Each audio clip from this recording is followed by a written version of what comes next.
Well, we hope you've enjoyed this evening's night shift and can join us again around midnight tonight for what will be the last night shift of 92 and the first of 93. Until then, a very good morning to you.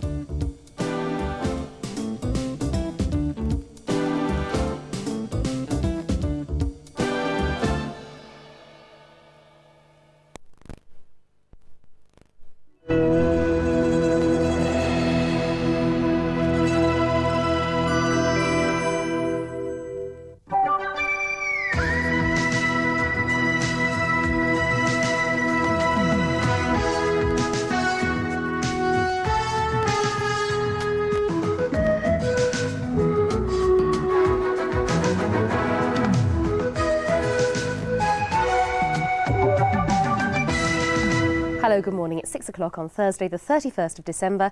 I'm Catherine Holloway and you're watching TVAM. And this is your very last chance to tune into TVAM's early programme, so do stay with us for this in the next 2.5 hours as we've got a special farewell show for you on TVAM. Now, in this first hour, we're going to be joined by our regular early morning friends, sports commentator Jeff Clark, financial wizards Peter Coey and Kathy Gunn, the terrible twin paper reviewers Jimmy Greaves and Charles Agarside, editor of The European, and we'll also have last-minute succour from religious editor Roanne Pascoe, and Lizzie's going to be here with a special anti-hangover shakeout. But right now, with the first news of the morning, let's cross to Sky and Lisa Aziz.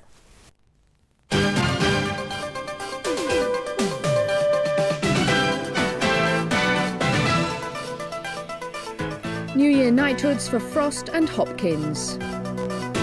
Belfast soldier shot dead on Christmas leave. Lamont predicts bright new year for economy.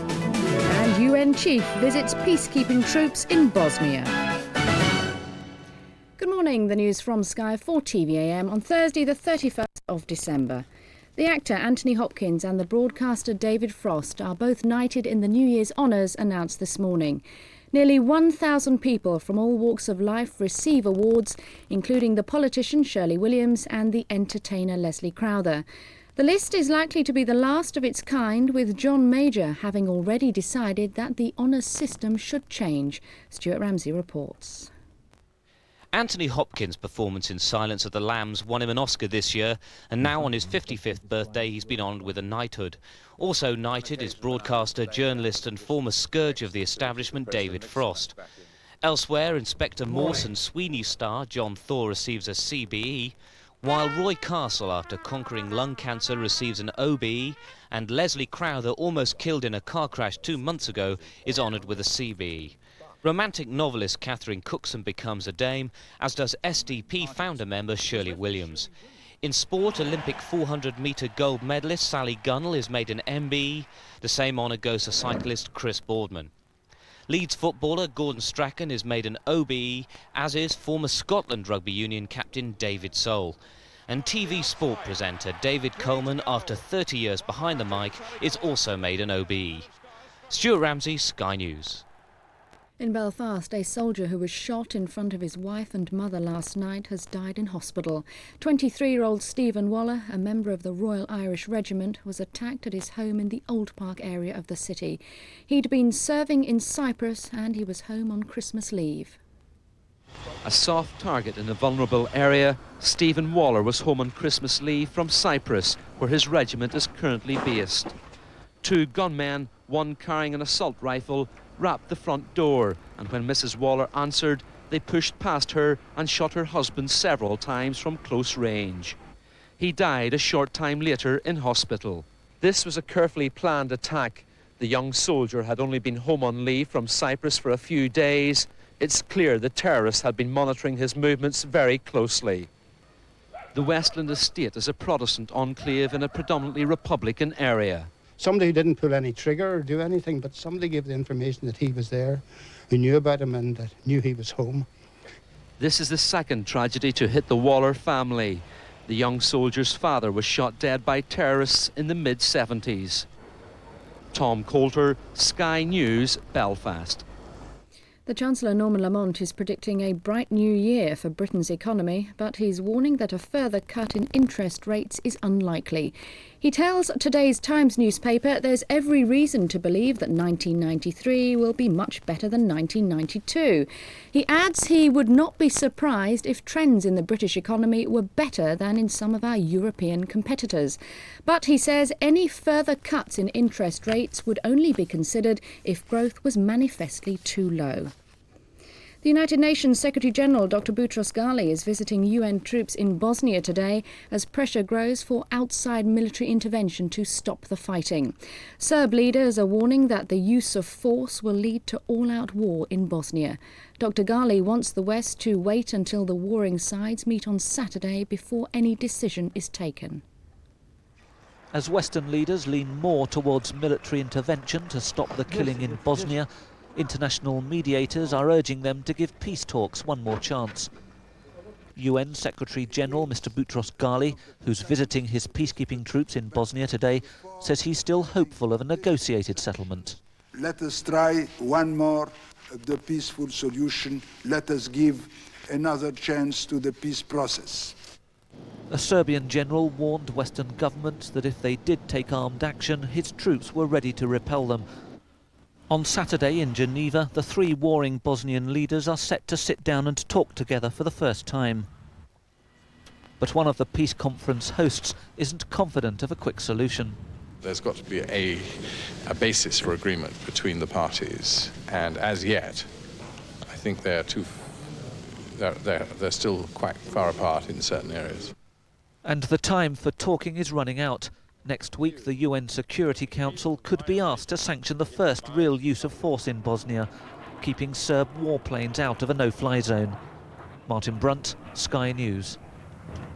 And the main news again. In the New Year honours, there are knighthoods for the broadcaster David Frost and the actor Anthony Hopkins. That's the news from Sky so far this morning. It's now coming up to 6:07. Back to Catherine. Thanks very much, Lisa. Nikki Fox joins us for the weather news. Good morning, Nikki. Morning, Catherine. What's the weather going to be like on our last morning? Our last day? Well, I think actually the sun's only going to shine here in the studio.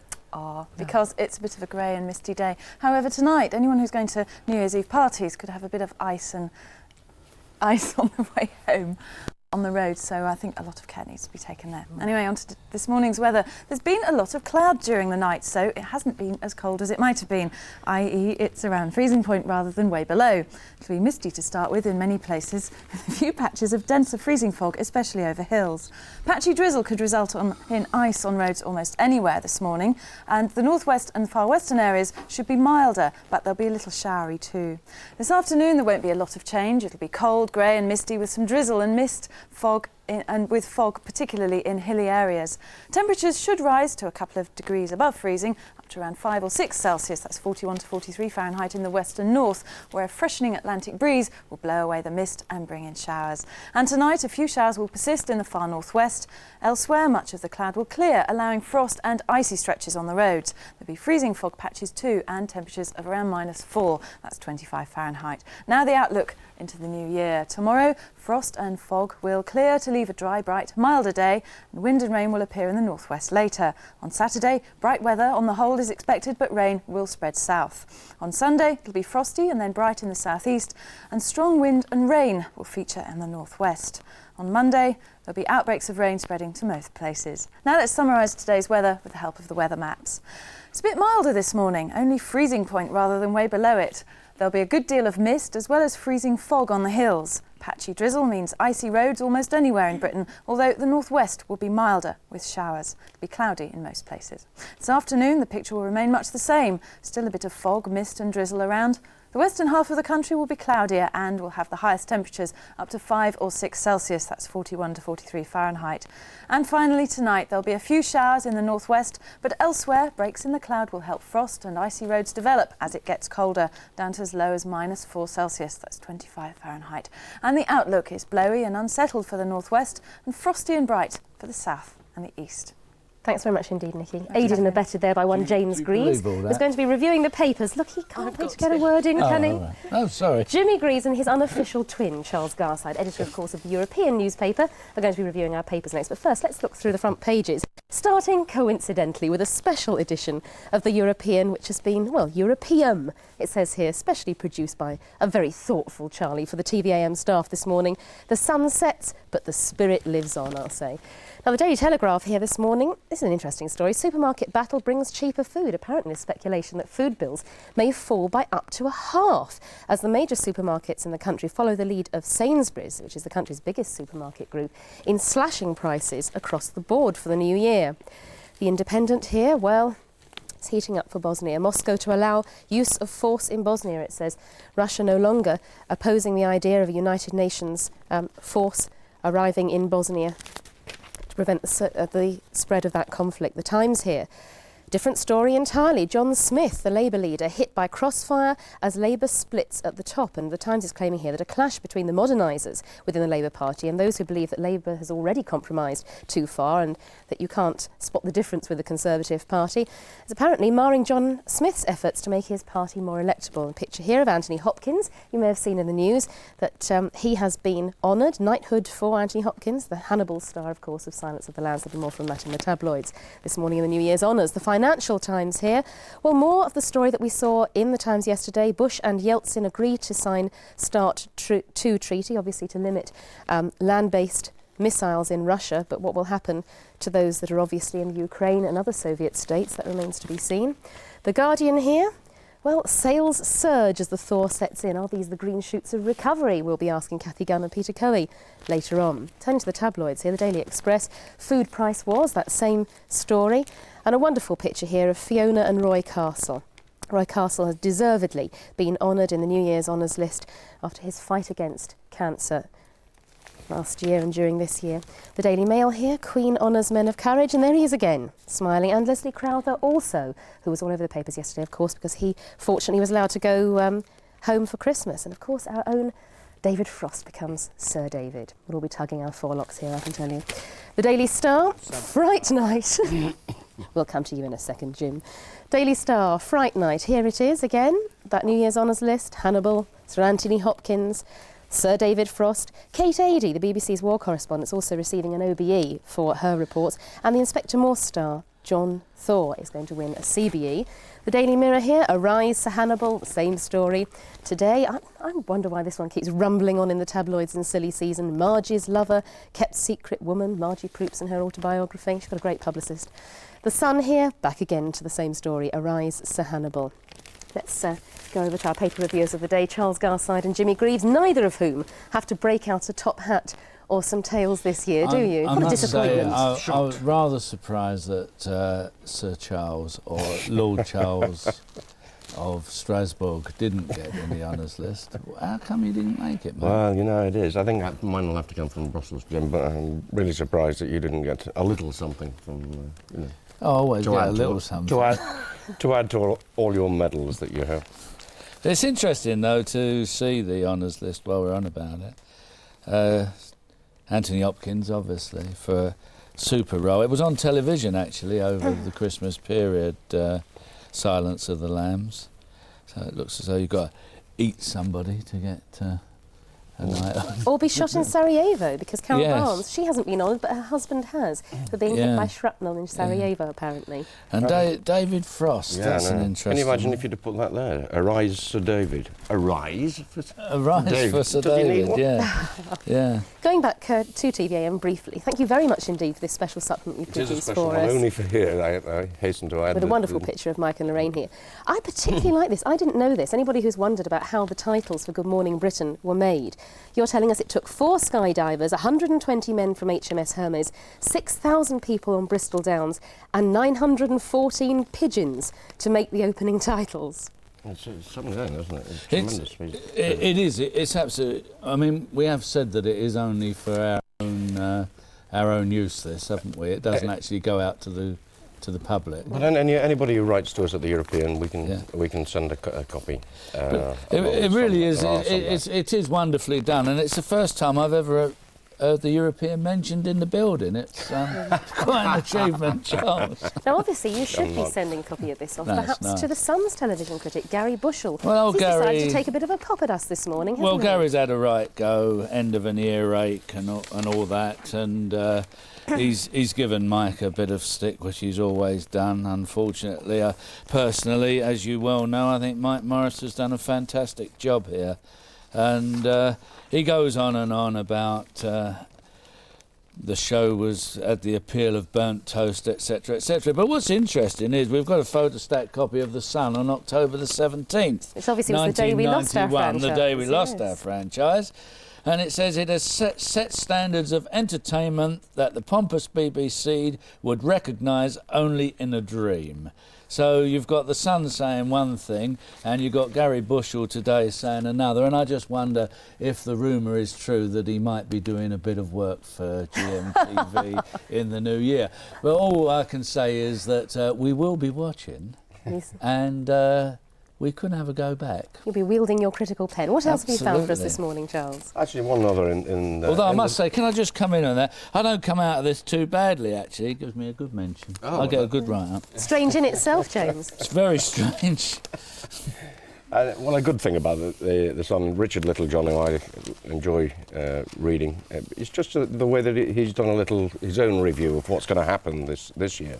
But it's just the way that they introduce it, saying, if I told you this time last year that the Tories would win the election, 2 royal marriages would end in tears, and Brian Clough will be bottom of the league, you'd never have believed me. So working on that principle, he then comes out with his list. And probably we wouldn't have believed that those things would have gone on in 1992. Absolutely. Jims, what have you got for us there? Right. No, I was just sort of looking for some small stories today, just to sort of have a laugh with. The best one is the motorway, which the M5 and M50 was blocked for hours yesterday when 23 tonnes of baked beans overturned and spread all over the motorway. I bet there was a bit of hot air floating around there, didn't you? Dear. Eh? Jim, can I ask you about this story, with your hat on as our telecorrespondent? Yes. BBC, the British Beer Corporation, says the Daily Star this morning. Apparently, the eagle-eyed hacks from the Star have been watching all these programmes over Christmas, whether there are people who are downing a pint in the Queen Vic or at Del Boy's local.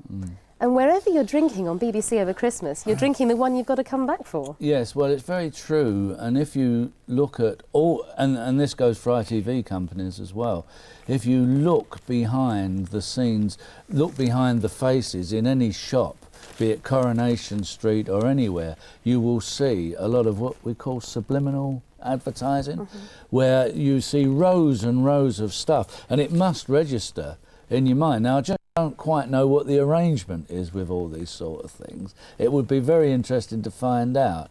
But certainly, if you do look at a lot of television, sitcoms in particular, strategically placed are a number of things that catch the eye. And they shouldn't really be there, we know. So what exactly is the subliminal message we're getting from your pullovers this morning, please? European jumpers. Oh, European jumpers. In Charles' case, they cost him. In my case, it was a freebie. You're keeping up a fine tradition, James. Absolutely. Charles, what else have you got? Well, I'm glad to see that the Times, which is actually a very human story, well above the front page there. There's this incredible story, the holiday parents who went off and abandoned their 2 girls at home. It's a parody of the Home Alone film. A 9-year-old and a 4-year-old just simply left alone at home in America, and while they went off for a 9-day holiday in Mexico. Leaving them with a refrigerator. It's got an extraordinary reaction apparently at the airport. One must hope that it could only happen in America. Absolutely. When they got to the airport, apparently, coming back after this was obviously revealed and the police had tracked down the parents, people stood and hissed them in the airport. They nearly got lynched, I think, had they not had a police escort. But they only found out because a smoke detector... The smoke detector went off. That really is a extraordinary frightening thing, isn't it? One hopes there are no kids in this country over Christmas home alone. And the 2 of you won't be going home alone just yet, because I know you're going to be coming back later on in the programme. But for now, thank you both very much indeed. Yeah. You don't get off that easily for your fee. Oh, not at all. We're looking forward to it today, obviously. It's 6:18, you're watching TVAM. Now, our financial wizards who've been covering all the top financial stories for you over a decade have been, of course, Peter Coey and Kathy Gunn, and they join us next after the break.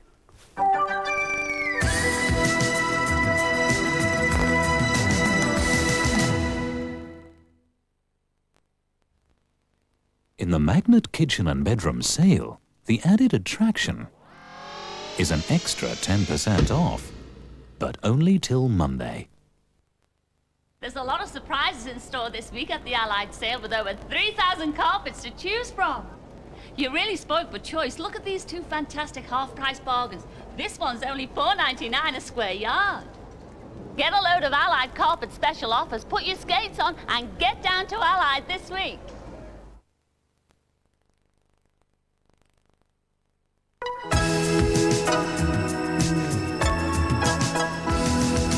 Hello again, welcome back. Now, over the years, TVAM has put a friendly face on the often sober subject of financial advice. And our early morning money experts join us now. You've seen them over the last 10 years, Peter Coey and Kay Gunn. Good morning to both of you. It's really been the most remarkable decade for you, hasn't it? You've covered everything from recession through the boom years of the 80s and back to recession again. What are the most memorable stories in that time for you? Well, I suppose the one that stands out most is Gerald Ratner, because there he was on the ride of the boom and the sort of get-rich-quick 80s, and then it all just went away. It's sort of typical sort of icon for the 80s, I think. What do you think? That was quite exceptional. I mean, I think there's something special about the Ratner story, particularly that I think one tendency in the 80s was for people to feel completely unassailable. That was perhaps one of the words of the 80s. I think Gerald Ratner felt unassailable. Such enormous success in an inherited company. I think he felt that he could never do wrong. And in front of this august audience of fellow directors, he completely ran down his company in what was in fact a joke, but everybody took very seriously, and particularly his customers. Indeed they did. They boycotted him, didn't they? And then I suppose the other one is Guinness. I mean, the big scandal, and there's an incredible story. I mean, almost the reverse. The company that was in terrible trouble in the 80s because of the scandals and the dramas and the jail terms, and is now a success again, a huge export success, totally different sort of company, isn't it? I suppose another word of the 80s really was yuppie, and it was epitomised by all the brokers in the city. Has the lifestyle really drastically changed? Oh, I think so. I mean, an awful lot of jobs are still being lost in the city. Not the dramatic cuts that everybody heard about a couple of years ago, but just a sort of slow trickle. So, yes, people are very sober-suited. I think people are having to work a hell of a lot harder. And it's funny that it's true throughout industry. I think it's true in television too. People are having to work a damn sight harder than they used to. Because every operation is so lean and mean. Yes. Not true of TVAM. TVAM was always very generous and still is, lean but not just about it. You know, I mean, lean and mean, and perhaps in the best sense of commercial vigour. But it's not so much fun. You've got to work an awful lot harder, and there isn't time for those long lunches. I mean, in fact, when I was starting to do it, I mean, there was a lot of lunching in the city. Yeah, lunch till 4 o'clock or whatever. That's right. Yeah. I mean, you know, wining and dining until the end of the day. But I mean, that's had to go. It's all breakfasts now. The entertaining goes on over breakfast, sitting in the Savoy or whatever. Thing from Wall Street, lunches for wimps, Gordon Gekko had said at one stage. Let's look ahead, shall we? Because we've heard for so many months, indeed last couple of years from Norman Lamont, that we're seeing the green shoots of recovery. Are we actually starting to see them bud now, Cathy? Well, if only. I mean, yes, they must come sooner or later. The trouble is, every time he says he feels positive, everybody else feels like leaving the country because he's got it wrong so many times. It must come in 93, perhaps towards the end of the year rather than the beginning, but recoveries do come. We hope. I think my guess is that we really are seeing the beginning of it, and I think it's nice in a way that the Chancellor is being a little bit more circumspect than he used to be. You know, when the Chancellor was, as Cathy was saying, when the Chancellor says it's coming, we all run in the opposite direction. Because we've got to the stage where we find it incredibly hard to believe government ministers, and particularly chancellors. You know, we found it hard to believe that Nigel Lawson was unassailable, that wonderful word again, when Margaret Thatcher said he was. You know, and time again, the government have said black is white, and we've believed that white is white. Yes. This time, I think the government is being a little bit more careful, trying to avoid talking us into recovery. And I think we're beginning to believe our own evidence, the evidence of our own eyes. Yes, all the anecdotal evidence. Just in the last month or two, people saying, yes, well, my business is doing this and that's happened. So one believes that, not the politicians, I think. That's right. We've also had this much vaunted survey from the Halifax, haven't we, saying that the housing market will recover in the spring, but prices won't rise until the autumn. Obviously, the housing market and the changes in it have been a thing which really been an indicator for ordinary people of the financial ups and downs of the country. Mind you, if they want to get us all buying houses, they should tell us that prices will start to rise, because then we'll all rush out and buy before they go up. So they're almost shooting themselves in the foot. Perhaps they're being a little bit too honest. But then it takes 6 months more or less to get the whole thing going, from starting to look through to actually moving in. It can take 4 to 6 months. So perhaps that's what they're thinking. I think confidence is still so threadbare, but I mean, in industry and in the high street and at home, you know, over whether one buys a house or buys anything in the high street. I think really the engine of confidence, what's going to drive confidence, is actually going to have to come from outside, because we've all been so battered and bashed by the recession. And I think the evidence of something going on in the international economy, particularly in America, I think is looking very good. I mean, it was a shame for poor old President Bush, in a way, you know, I mean, whether one likes it or not, that he didn't get back on the evidence of recovery there, which was coming just before the election. Of course, it was too late for people to believe it, but it may be good news for us. What about predictions for Norman Lamont himself, for his future, the Chancellor? After all, we've had the Prime Minister being accused throughout the last few months of being too flexible a friend. He survived Black Wednesday and so on. I mean, is he at any stage during 1993, in the time-honoured tradition, going to want to spend more time with his family, do you think? Or perhaps in a different post, I think he's completely unassailable. Right, well, I shall ask you briefly, on a much more personal note, should you be given a redundancy cheque at some stage, unfortunately, during the next few months, what's your personal tip? What should you do with it? Well, first of all, bung it straight into something in the bank or building society earning some interest while you think about it. You know, don't just let it sit there in your personal account. But don't tie it up so that you can't then get at it when you've made up your mind. And go and consult a stockbroker, I should think. Peter, what about your tip? Well, that's right. I mean, I had the good fortune of finding one of these cheques in the post the other month. Unfortunately, I had to go and spill it all on the mortgage because it was rather large at the time. But yes, I mean, I think for the moment, it depends how large it is. I mean, if it's if it's in double figures, I think we ought to think about splitting it between the bank and the building society, and going to talk to a broker. Go for the highest possible interest rate, but that is reasonable. I mean, don't go and put it in the hop, skip and jump building society because it may not be there tomorrow. You should take the evidence of BCCI, which went bust, offering the highest rates. And don't lock it up into something that immediately commits you to leaving it there for the next 5 years, because you may need it to live on for a few weeks. That's it. Don't race out and put it on an accumulator bet. Thank you very much indeed for all of your advice over the last 10 years. Thanks for joining us this morning. It's a pleasure. It's 6:26, you're watching TVAM. Now, Jeff Clark, our man in the stand, is going to be here next with his sporting predictions for the next decade. But first, we'll take a break.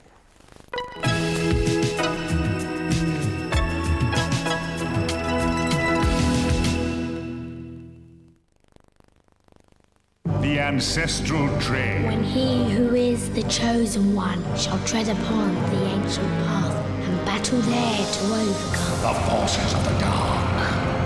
The ancestral trail, an epic story of myths, magic and monsters. In each part, follow the trail to strange new lands and to meet terrifying beasts. Use your monster cards and ancient map to solve the ultimate victory over the forces of the dark. The ancestral trail. Who was that fat person? Me, Janine Roebuck, before I lost 24 pounds in 3 months on the Slim Fast plan. And now the plan is even easier. Because there's new Slim Fast soup. Now you can have a delicious, nutritious shake for breakfast, a rich, filling soup for lunch, and a proper dinner. The pounds just fall off with Slim Fast. And you love new Slim Fast soups. Give Slim Fast a week. See the weight come off. Oh no! Arguing again. 3-0? How can anyone be that lucky? Best of 7. Okay. This time I'll play it cool. Here comes my winger, and it's a beautiful run, and he lobs it across, and the striker comes in. He's done me again. Never mind, Dad. Here comes the PG Tips. PG picked the youngest, freshest tips of the tea bush, which makes PG Tips the tea you can really taste. You know, son, there's more to this life than winning. Yes, Dad. Best of 9. I fancy some beef. If I could take that grill out, I could do a cracking steak on it. Oh yeah, a big juicy sirloin, all marinated and garlicky. Look at it just sizzling away there. That's enough that side. Cool, that beef looks well tender. It's gonna melt in the mouth, that is. A few herbs. Just doing me time. Oh. British beef. Even the thought of it tastes good. The Ancestral Trail, an epic story of myths, magic and monsters for you to collect. The Ancestral Trail.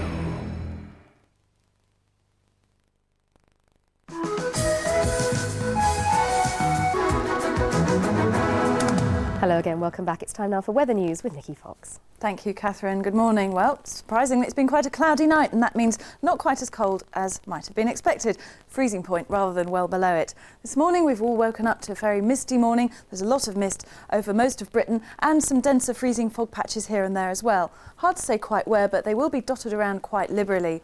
Things in the northwest will be a little milder. There's thicker cloud there with slightly heavier showers, but elsewhere in the rest of Scotland and right through England, the rest of England and Wales, there'll be some drizzle around. It will generally be grey, misty and a little bit miserable. However, it is still very cold this morning, so with that drizzle it does mean long icy stretches on the road, so do take care on the way to work. Not a lot of change in the picture this afternoon. Temperatures will creep up to around 5 Celsius or so, but on the whole it'll still be fairly chilly, very light winds, a little drizzle in the northwest, and elsewhere just the odd patch of drizzle and perhaps just the odd patch of fog lying around. Tonight it'll still be drizzly up in the northwest, but elsewhere the cloud will break open and clear, which means a lot of ice on the roads as you're coming home from those New Year's Eve parties tonight, so please take care.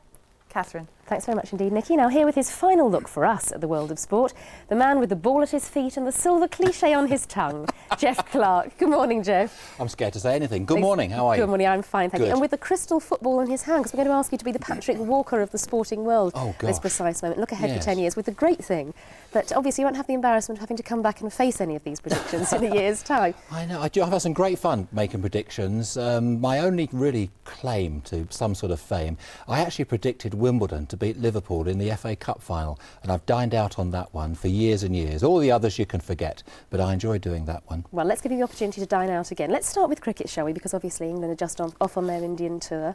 Yes, they've just started. They've got 80-something days. England have batting around India, then on to Sri Lanka. It's a 3-test series and what seems like hundreds of one-day internationals. Let's say England to win the test series over there. The more important one, with respect to India, I think, is that next summer when the Australians come over here. Now, all English sports fans know, it doesn't matter what the sport is, we do love to beat the Aussies. I'm sorry to have to say this, but I think Australia may well win this coming summer. So we'll gloss over that one and concentrate on England's success in India. Commiserations to the Gooch family, of course. No one quite knows what's going on in their marriage, but they were a lovely family, and I, for one, hope that they get back together when Graham comes home from India. As far as on the field's concerned, a trouble-free tour, England just to win it. Now, what about the selectors? Do you think they're now going to listen after all the outcry about David Gower? No, why should they? They've never listened in the past. They're elected to select their team. They've done exactly that. It's a bit of a nonsense now. There's, what's his name, Indignant of Tunbridge Wells, I think he's known as in the trade, is insisting on calling this meeting of the MCC members. It's going to cost about £17,000. It's an absolute nonsense. David Gower is not going to be invited onto the tour. The players are already out there. So I think Indignant should call off his pack of hounds. He's had his say. He's done well, but it's not going to change anything, and the selectors will go on their own sweet way. Interestingly enough, David Gower is out on the tour. He's working for Sky and their television coverage. So if any of the England players go down ill, you can bet your bottom dollar David Gower will be quite happy to get a knock on his bedroom door, and they'll say to him, David, would you fancy a game today? I'm not sure that he'd say yes, but it would rather be intriguing. Bet he's taking his kit out there. Now, what about Certainly football? has. I have a feeling you're about to become slightly partisan. No, not at all. I mean, I've lasted, 7-8 years on TVAM and never actually admitted I adore Manchester United. So people will not be surprised to know that I'm going to tip them to win the inaugural FA Premier League. Aston Villa will run them close. Everybody else, I'd like to think you can write off, and Manchester United to do it.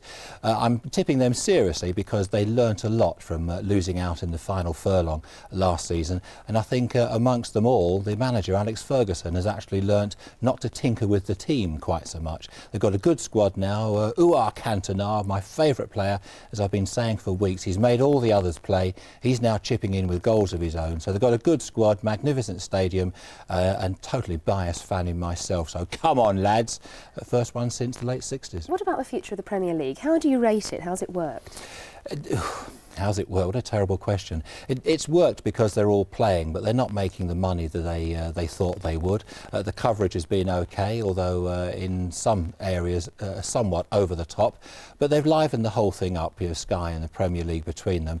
There's too much football. We've all been saying that for a long time. And the FA Premier League won't work totally until the clubs and the chairman actually have the courage, have the guts to reduce the number of clubs. The difficulty is if you have 22 club chairmen in a room voting on the future, who of them is going to vote for 4 of them to be put out of the top league. So it's going to take a very strong man, perhaps Graham Kelly, Chief Executive of the Premier League, of course, at the FA.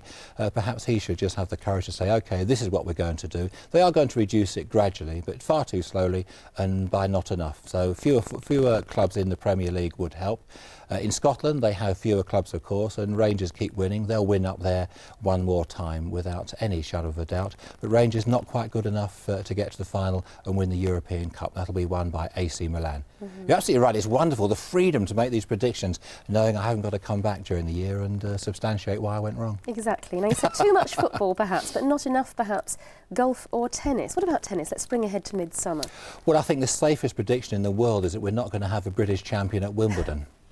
Unless, of course, it's the mixed doubles or the veterans or the juniors or something. I'd rather like Stefan Edberg to win the final. He, to me, is a real tennis player. The likes of Goran Ivanisevic, very good player, but they're too powerful. They just bang the ball down. You know, Goran Ivanisevic hit over 1,000 aces in 1992 in competitive tournaments. Too many big serves, not enough play. So I'd love Stefan Edberg to win. He's a good enough player to do it.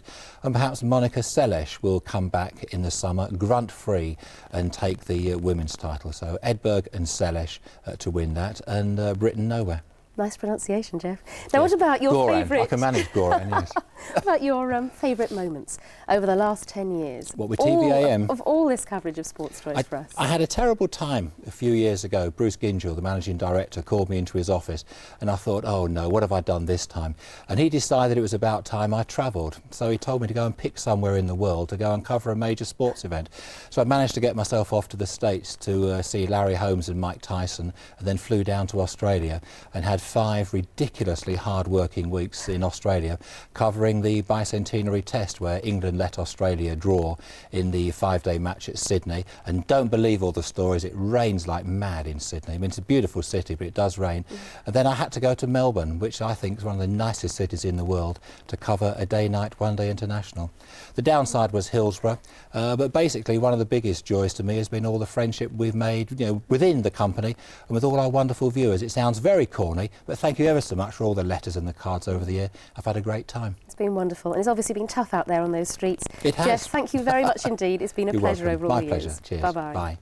It's 6:36, you're watching TVAM. Now, you may have noticed that love has not been dead here on the sofa, because wedding bells have rung for Ulrika, for Lorraine, Timmy, Kathy Taylor, Hilary Jones, and even I was allowed an afternoon off to tie the knot. So for all of you who wondered what sort of partner puts up with years of early morning shifts, why don't you settle back, because here comes the bride and the grooms.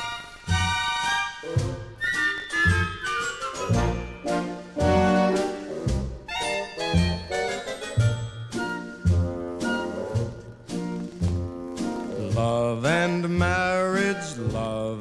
marriage go together like a horse and carriage. This I tell you, brother, you can't have one without the other. Love and marriage, it's an institute you can't disparage. Ask the local gentry, and they will say it's elementary. Try to separate them, it's an illusion. Try, and you will only come to this conclusion. Love and marriage go together like a horse and carriage. Dad was told by mother, you can't have one, you can't have none, you can't have one without the other.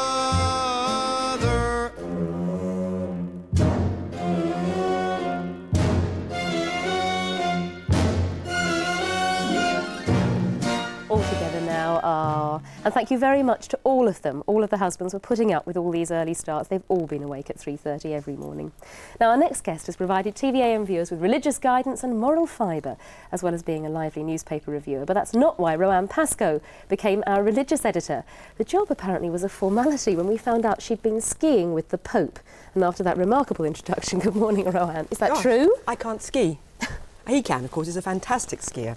I have held hands with the Pope, actually, for some 5 minutes. Not on the ski slopes, actually in the Vatican, when I popped along to pay his hospital bill some years ago and he was shot. £25,000 I raised. So let's say we're on close terms. I don't phone him up much, but the skiing story, I'm sorry, is not true. The Pope is a great sportsman, and one of my favourite photographs of him was he was caught by a paparazzi under a tree, asleep on the mountains once, under a blanket, and that was a rather moving picture of him. So we've got an aspect of personality in religion, haven't we now, the cult of personality. Who are the great personalities in religion, perhaps in the Church of England, for example, who you've invited in over the years? Well, I think we must look back now to my launch at TVAM, which I don't know how he did it. I think it was the Holy Spirit partly responsible. Certainly Bruce Gyngell was very responsible because he organised the whole thing and was the guest of honour. We had the Archbishop of Canterbury, we had the Chief Rabbi, we had the Cardinal Hume, leader of the Catholics, we had Muslims, Sikhs, Hindus, Buddhists, we had Cat Stevens there, and we had a wonderful party for 80 people, and the Archbishop of Canterbury gave a very warm speech about TVAM and said it brightened so many people's days. It gave them a happy start to the day. And I've just had a letter yesterday, and one of the viewers, a lady called Angela Lowy, who said she was Jewish, Presbyterian, now agnostic, said that TVAM helps helps other people to feel better. And that, I think, has been one of the great things, to be involved in that. One of the real privileges to be here and to have spoken to so many people and to have had a kind of contact with them and to have got this caring feeling back. And have there been the funny moments as well? Unfortunately, religion is not actually known for its sense of humour always.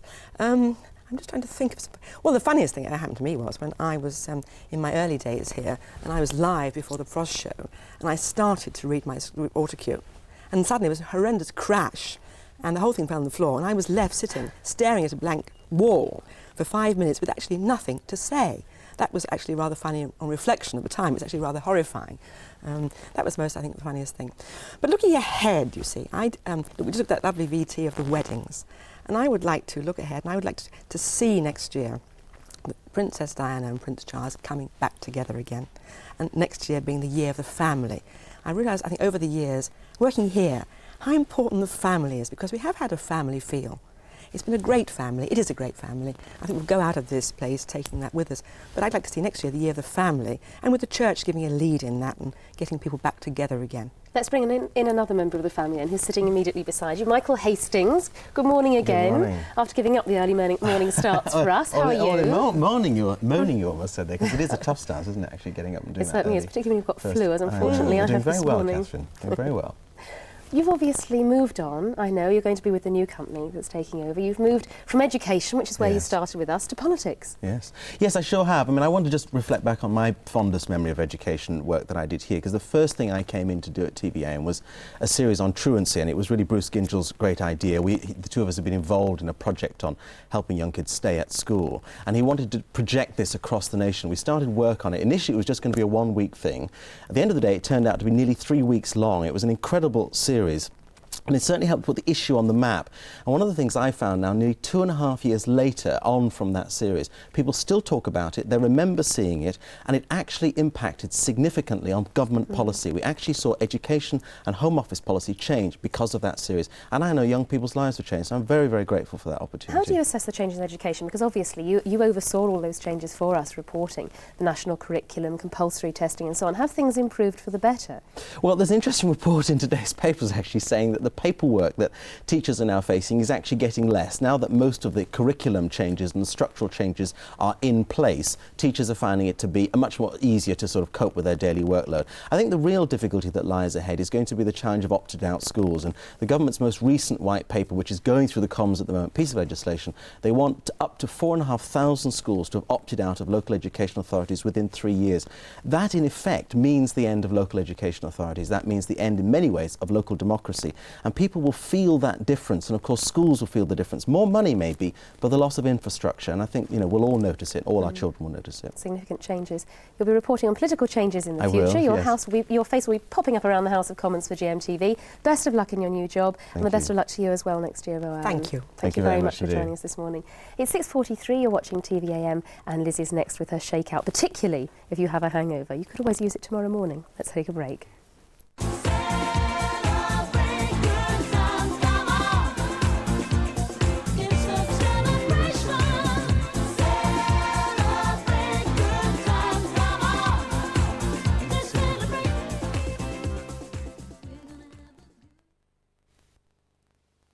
It's big. It's back. It's Big Bingo in the Sun, coming to a newsagent near you soon. This is a Christmas appeal from the NSPCC to ask if you can give £15 now to help save a child's life.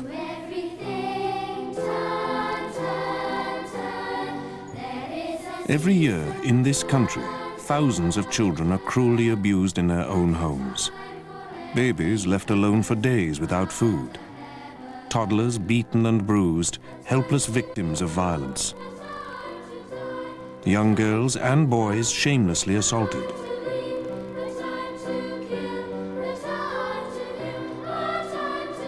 And tragically, it's estimated that every other day a child dies following abuse or neglect. The children shown here are those that made headline news, but for every child you read about in the papers, there are countless more in need of our protection.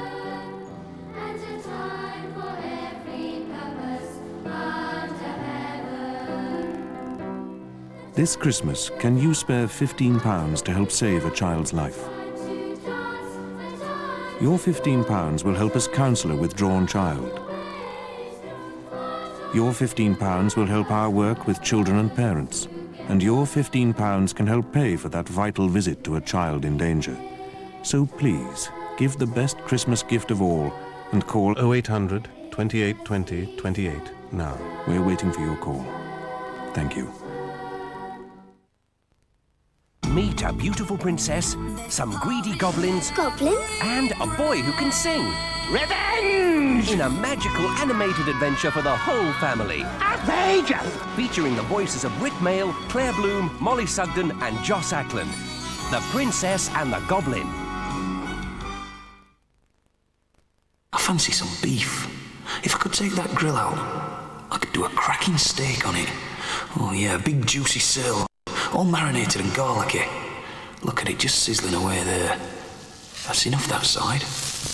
Oh, that beef looks well tender. It's going to melt in the mouth, that is. A few herbs. Just doing me time. British beef. Even the thought of it tastes good. It's big. It's back. It's Big Bingo in the Sun, coming to a newsagent near you soon.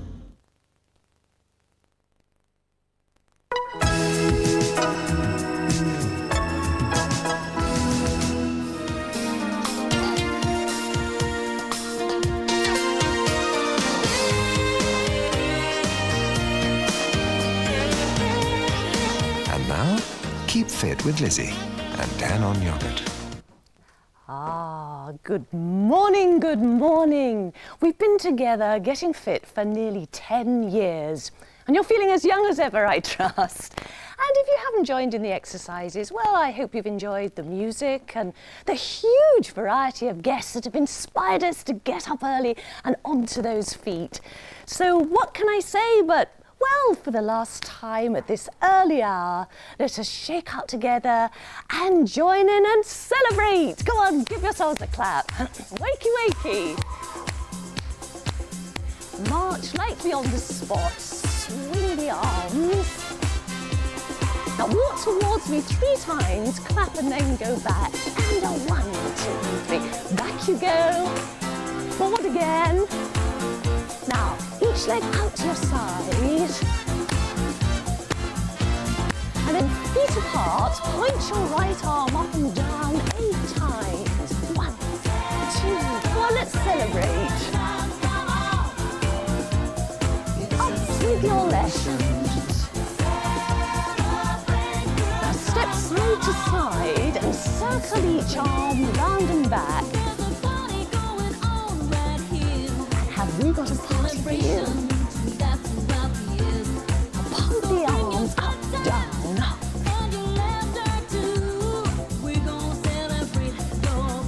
Let's swing the arms side to side. Circle each one round again. Now both arms across your diagonal. Reach out. Other side. Let's get the legs up, right knee across your body. Let's have our knees up this morning. Bring up your left. The left. Each knee facing your front, bring it up. Very lightly, place the foot down. Now carry on, pull up underneath. And as for those waistlines, after Christmas, reach out with your right arm. Push off the back heel. Same thing with your left. Reaching out. Circle your hips round. Slow the pace down. Warming up the celebration. Other way. Walk towards me again. 3 times clap on the 4th and back.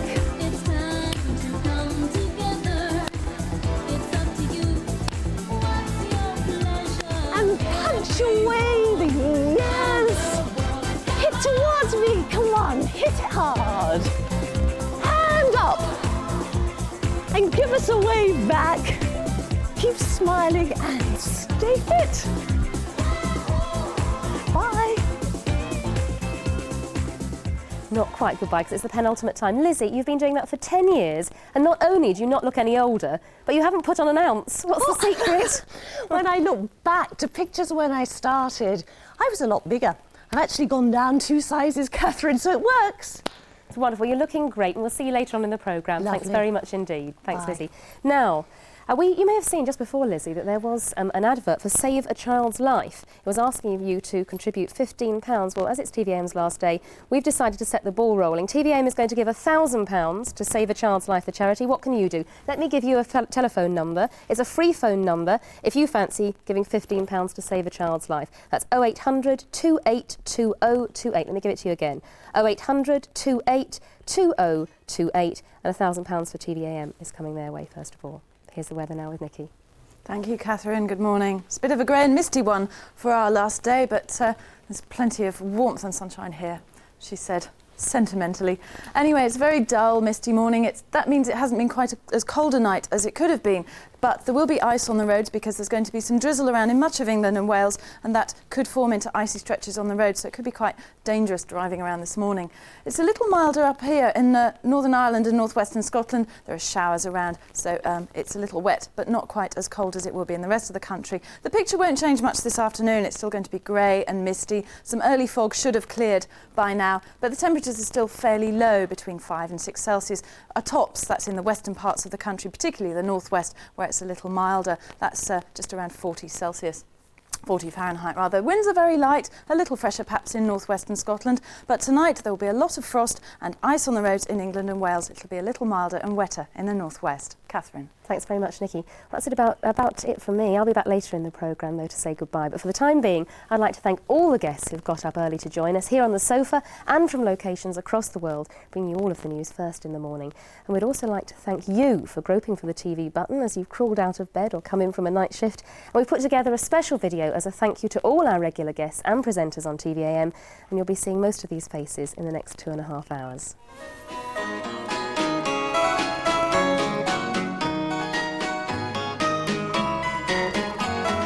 Thank you for waking me this morning. Thank you for giving me today. Thank you for every new day dawning. I'll be thanking you.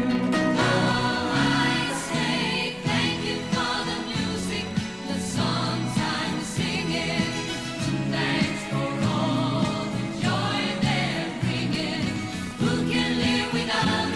Yeah, you said I was chatting too much. I'm not chatting too much. Good time! What have you done here? Oh no, this is what we've done for.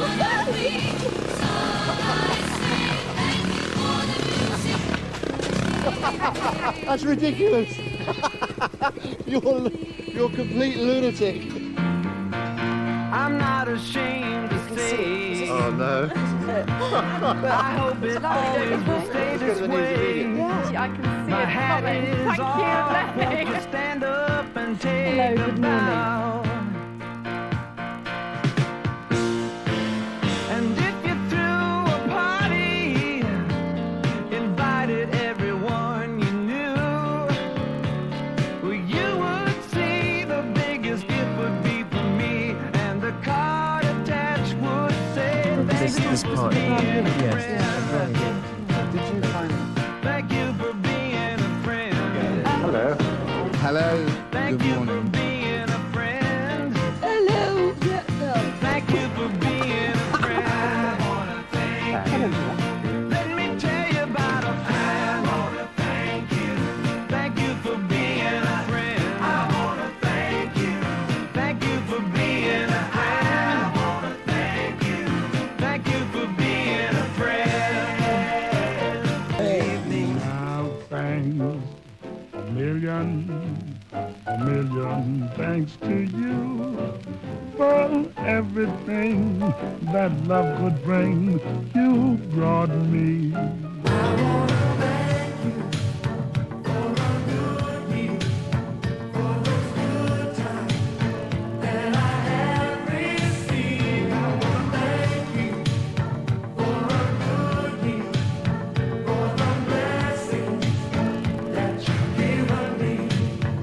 Thanks for the memory. Name, that's you. Sentimental verse, nothing in my purse, and chuckles when the preacher said, for better or for worse. How lovely it was.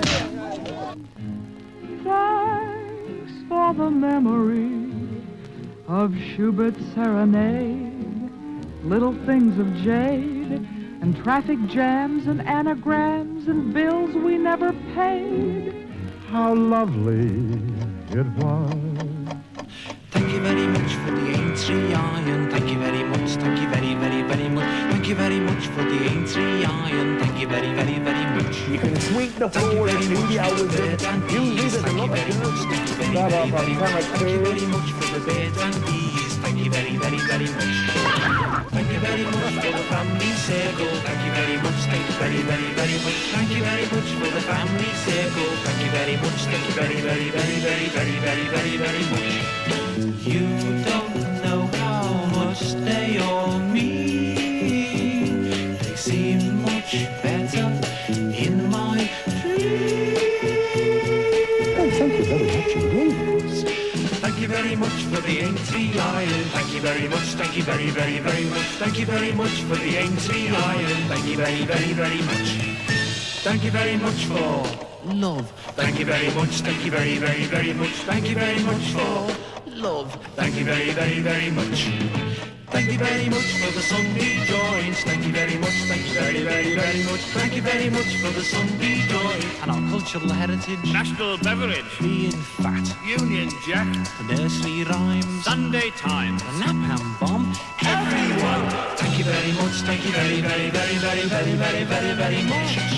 Thank you very much for our gracious team. Thank you very much. Thank you very, very, very much. Thank you very much for our gracious team. Thank you very, very, very much. Haven't we all changed? Some of us had more hair, including me. Now we're back to joining the grand finale after 9 o'clock. It's been a great pleasure being here for you first thing in the morning. Have a wonderful 1993. TVAM continues now with Mike Morris and Lorraine Kelly.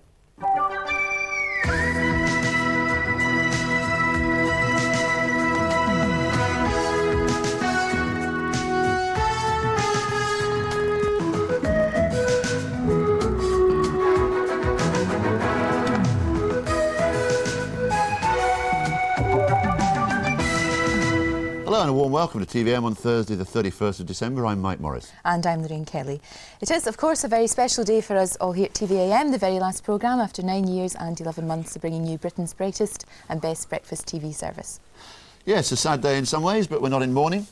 The programme today is a celebration of some of our favourite guests, some of the best moments over the last decade, and we'll be joined by some of the other TVAM presenters who've become very much part of your lives, we hope, over the years. Yes, TVAM regulars, Claire Rayner, Paul Gambaccini, Jimmy Greaves, Timmy Mallet, Ulrika Johnson and Richard Keys will all be here. Keesy's coming in. How much are we paying? We had to pay him an awful lot of money to get him out of his bed at this time of morning. Yeti. But he will be here, and we'll have all our special guests, include the wonderful Clive James, Rory Bremner, Boy George and Kim Wilde. Yes, it'll be a pleasure to meet them, and there are a few surprises as well, so do stay with us. It's your last opportunity. Are we closing? Yes. Well, nobody told me. I know, I'm afraid. It's true. Not very good taste not to tell me. They should have really told you. It's your last opportunity. We can promise you, we hope, a very interesting couple of hours. But now, with the time approaching 7, let's cross the sky for the latest news from Lisa Aziz.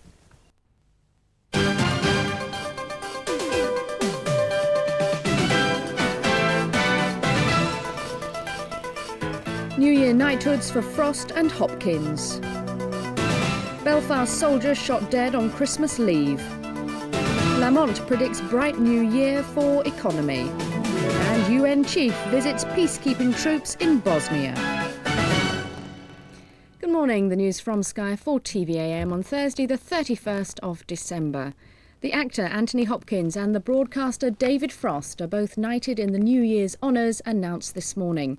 Nearly 1,000 people from all walks of life receive awards, including the politician Shirley Williams and the entertainer Leslie Crowther. The list is likely to be the last of its kind, with John Major having already decided that the honours system should change. Stuart Ramsey reports. Anthony Hopkins' performance in Silence of the Lambs won him an Oscar this year, and now on his 55th birthday he's been honoured with a knighthood. Also knighted is broadcaster, journalist and former scourge of the establishment David Frost.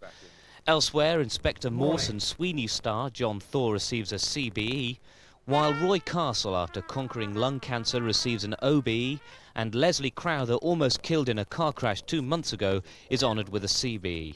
Romantic novelist Catherine Cookson becomes a dame, as does SDP founder member Shirley Williams. In sport, Olympic 400-metre gold medalist Sally Gunnell is made an MBE. The same honour goes to cyclist Chris Boardman. Leeds footballer Gordon Strachan is made an OBE, as is former Scotland Rugby Union captain David Soul. And TV sport presenter David Coleman, after 30 years behind the mic, is also made an OBE. Stuart Ramsey, Sky News. In Belfast, a soldier who was shot in front of his wife and mother last night has died in hospital.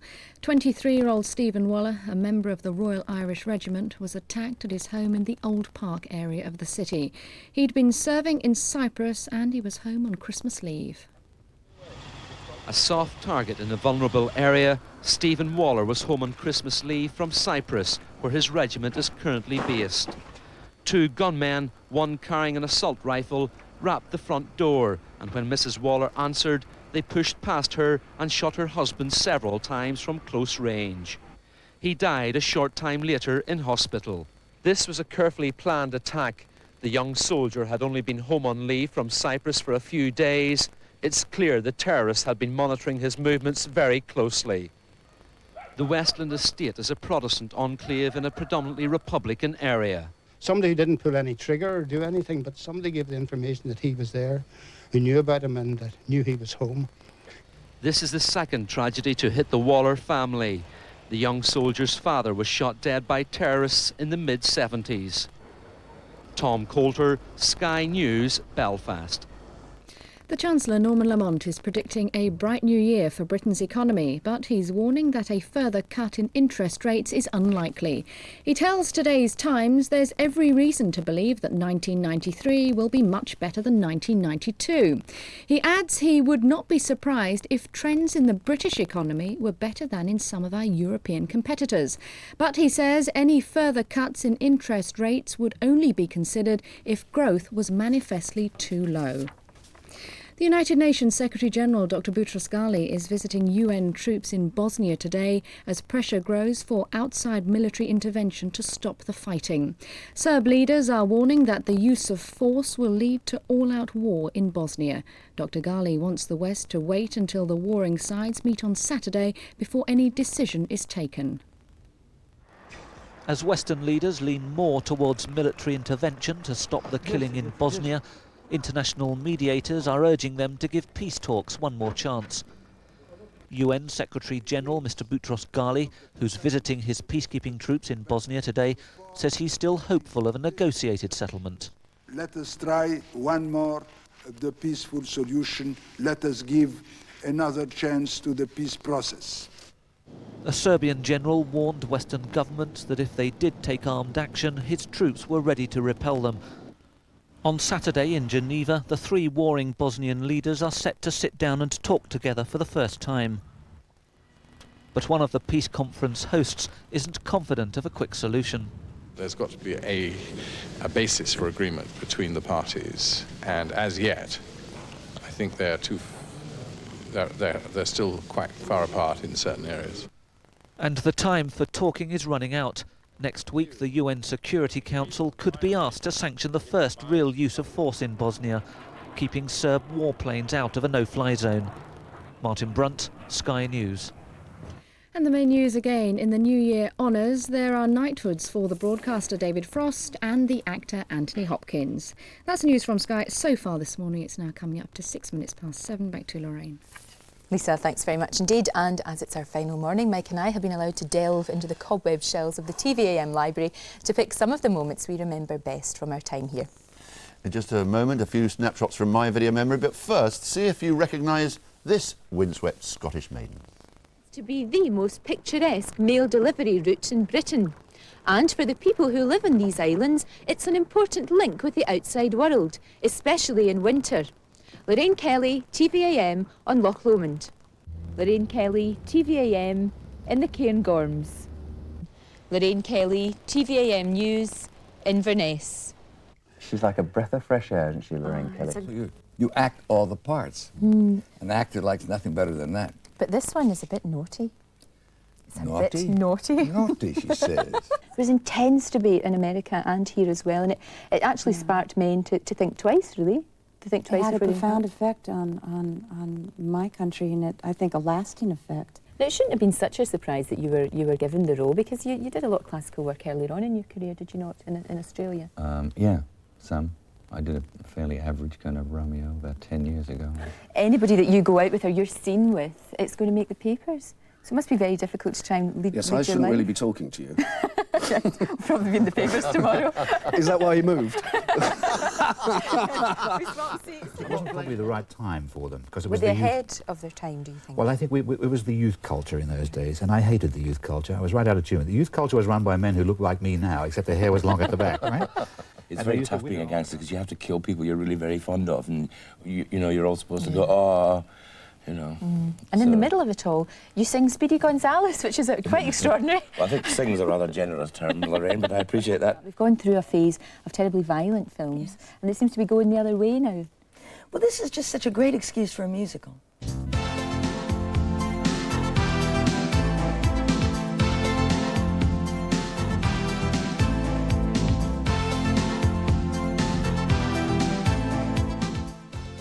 How did you walk and dance a bit? Not It's easy. ridiculous. Not easy. They're good, aren't They're they? terribly elegant, I find. You're pushing off with your right foot, and your left foot steps as you throw it. See? You know you were right. That isn't the way to do it. I think that the way we work in the studio is to blame. You're busting.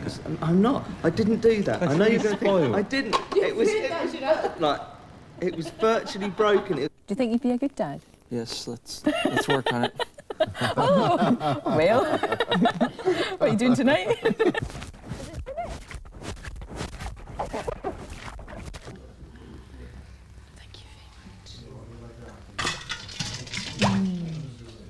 Oh, cheers, this is life. It's one of our many holidays. Yes, it was tough out there on the It was streets. really, really hard. It was really tough. That was the Culloden House Do Hotel. you It was detect great. any small change looking at that over the Yeah, years? and especially years? at the start. I think my voice has changed a lot. World? World. I was saying world, and I sounded as if I came from Inverness. I was talking like that. It was very, very embarrassing. Very revealing, Never mind. very good. Good Yes, fun. yes. Now, what about you? You've been delving in there, haven't you? Shall we Well, have a look some villain has compiled something. Yes. Shall we have a look at I'm your gonna shut my scrapbook? eyes. Here it is. Here it comes.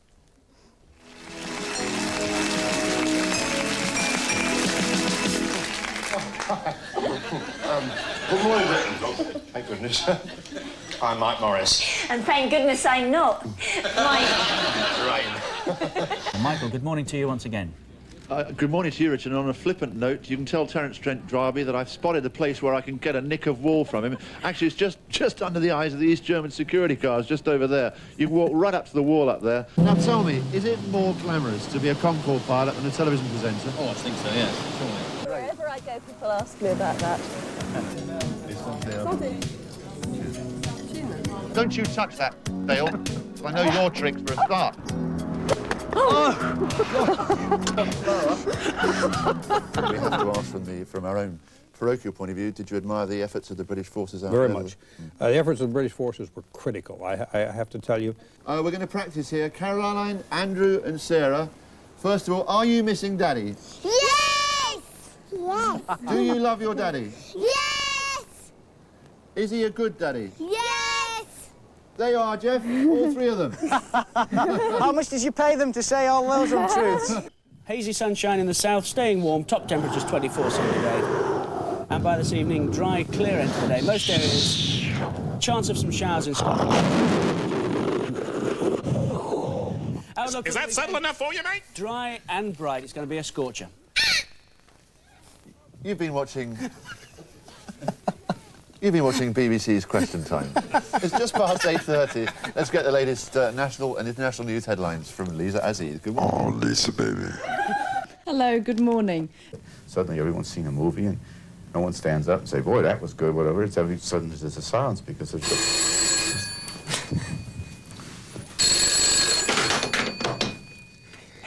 Yes? Yes, Duchess, I'm sorry. No, I didn't know. I thought I could tell the story. What's your eating lifestyle? Do you cook for yourself, and what sort of food do you eat? Well, I made some squirrel spaghetti sauce one time, as you know. Some what? A squirrel spaghetti sauce. Squirrel? Yeah, squirrel. Squirrel spaghetti sauce? Yeah, you know, tree rats, yeah.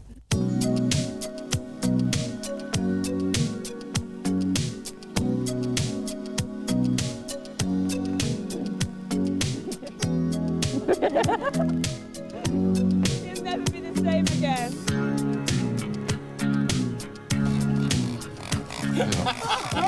Tell you what, he loves it. Phil the pig loves it. You can't get enough of it. Oh, boy. 1 second.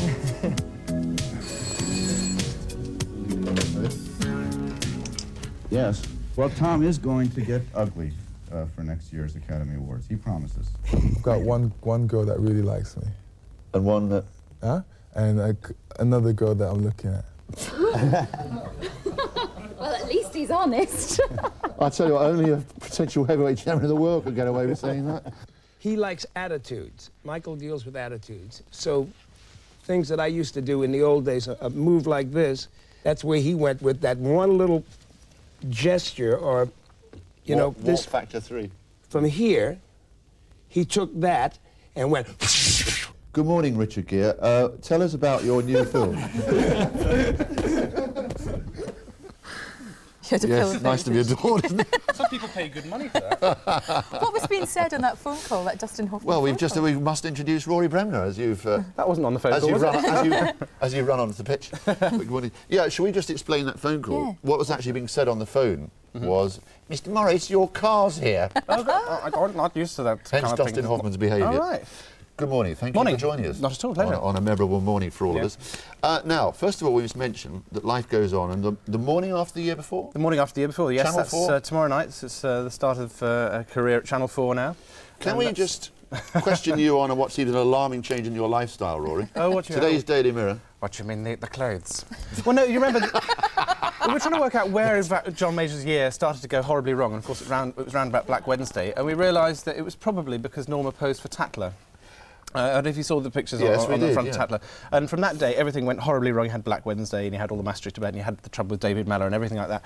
So we just decided that it would be quite fun to actually raid Norma's wardrobe. And if I may say so, I think I look remarkably good in it. There's no doubt about that. Wonderful. I haven't got my teeth today. I've got John Major teeth. We actually had some teeth made for David Mellor as well, which I'll be wearing again in You've done well to get here at show. 7 in the morning, let me tell you. I think we have a little clip, actually, from the series in dear. which I believe the Prime Minister begins his dream. I think this is what happens. And so England leading 1-0 for victory. It's all up to Major now. Can he do it? 200 not out of 5 balls. Oh, that's it. He's done it. He's won the match. Yes, indeed, Major the star, very much so, I fancy. Saving a penalty, plus those 12 goals in the closing seconds. And as he comes onto the balcony now, the crowd rise to King John, the saviour of the nation, the hero of the hour.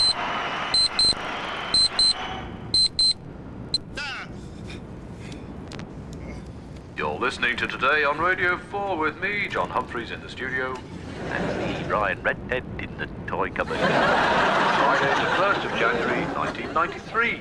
What? 93? What's happened to 92? My God, I've overslept. Wonderful stuff. Actually, he's turned out to be a gift to you, but in the beginning, there was the feeling he was going to be a difficult chap to deal with. Yes, everyone said he was this grey man, but nobody speaks like John Major does. I mean, nobody else, apart from him, says, alas, if I may say so, I fear it may be somewhat regrettable. I mean, nobody else says that. I mean, maybe in Trollope they do. I mean, this is why he reads so much Trollope. He gets all his phrases. And it's really, some of his speeches, it's like painting by numbers. His critics say he talks Trollope, isn't he? He talks, well, there's no doubt about that. But for tomorrow night's show, we just decided that how do you actually put a review of the year together without just doing like, you know, oh, right, wasn't it jolly here? 365 days in a row and 365 jokes about them. And we decided that the idea would be that John Major would wake up on the morning of January the 1st without a clue of what had happened in 92, and he was gradually sort of saying, well, at least the foreign reserves and the monies, that's all very good. And they're saying, sorry, sir, you blew that on Black Wednesday. Good God, when was that? Between Black Tuesday and Black Thursday, sir. And gradually the whole year sort of comes back. And so there's a lot of new impressions. This is Trevor McDonald, which I haven't done before. So Trevor, how would Trevor open the new look ITN? You need about 5 cameras. If you notice, doesn't use ITN thing. You've got the ITN building, which is coincidentally has got 4 floors of office space still above it to let. So that's why it features in the opening title. It's got bong, 4 floors of office space still to let. Damn it, bong. Chance to meet Trevor McDonald in lift on way to work. Bong. So we've done that. We've had obviously we've got a Queen's Christmas message. How did that go, the Queen's Christmas message? Very well, thank you, Mike. Yes, I had to shave my chest for it, though. It was rather unfortunate, but it was very straight. But it's because, as Prince Philip said, you think of these royal separations. I mean, they're like buses. You wait for one for 30 years, and 3 of them come along at once. None of them's one you bloody want, is it? So we decided it would be a good idea to actually do a Queen's speech as probably as she would have wanted to do it, rather than.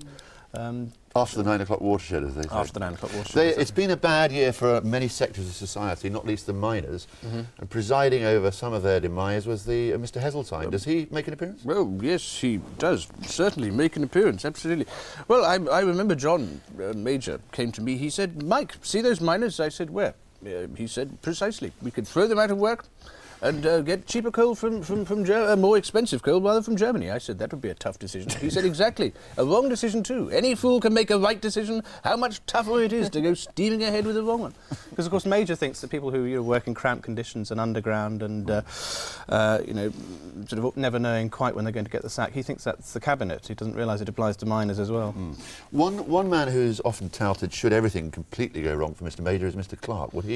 Would Kenneth Clarke make an appearance? Well, Kenneth Clarke, you couldn't move this year without seeing Ken Clarke on the television. And I think, as soon as anything's going wrong, he was sort of dragged in. It also makes it much more. It shows where John Major's quite shrewd, because it's going to make it very difficult for Kenneth Clarke to actually take John Major on in any leadership election, because he's always there saying, well, think about John. Remember he did the election broadcast and saying, John's marvellous bloke. He's passed me a note saying, did I want to see the Blues playing on Thursday? I said, who are they playing? He said, if you don't know, you can't come. Na, na, na, na, na.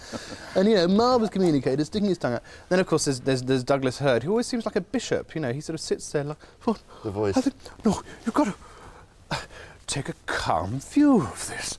I mean, you've got to bear in mind that John Major's, he's got a sense of danger. You feel that things are always going to go wrong, and they do. I also felt sort of having a little glass of sherry and a sort of... Absolutely. There's no review of the year would be complete without the famous sports review of the year. Any of our favourite people feature on there? Yes, there'll be Des Line, of course, will be doing that. Des joins the Chippendales tomorrow night, 10 on Channel 4. If you fancy a look, why don't you join us? There's John Motchin, of course, he'll be 8. John, yes, indeed, and Bill McLaren talking about the rugby, and there's a whole lot. We've actually done the sport, as I say, Trevor McDonald. There's John McCurrick, who I haven't done John McCurrick before. Mr. McCurrick's the man in full makeup, yep. It's funny, actually, because some characters you have to spend 2 hours in makeup. With John McCreary, you have to spend 2 hours in therapy. Listen, Rory, it's lobotomy that hurt, you know. You've saved us an awful lot of money on a guest list here by introducing us to a lot of guests. We're going to chat more to you later. Fine. Thanks for joining us. Pleasure. Cheers, Rory. After the break, what a lineup. We've got Ulrika, Timmy Mallett and Richard Keys, so stay with us.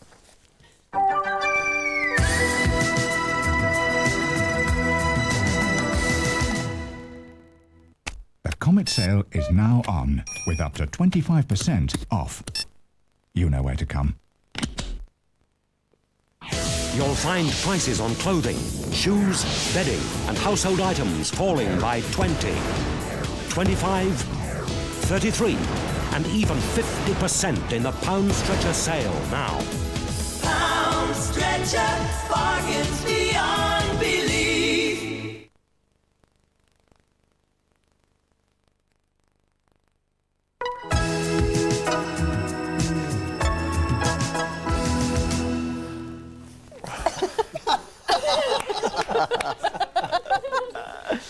Morning, Keezy.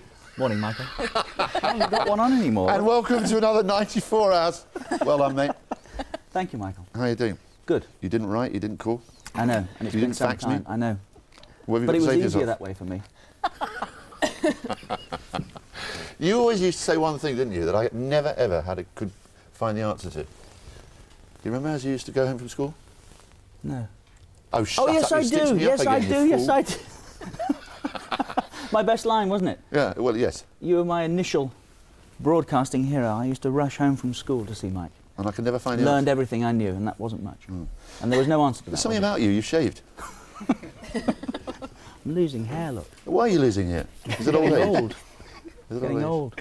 What do you wish to say to the gathered ensemble? Anything you wish to say to the gathered ensemble about this historic day? nearly terminated television station?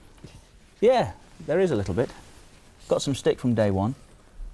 Shouldn't be underestimated what was done here over 10 years. It's only a decade ago that television in this country started at 4 o'clock in the afternoon. And it's now an essential part of the diet, isn't it? And if it wasn't there tomorrow morning, all hell would break loose. Much maligned. Done a great job. You'll kick me outside, you, but this fella here too. No, 10 no, years you know of that. it, day one to the last. Just stop it.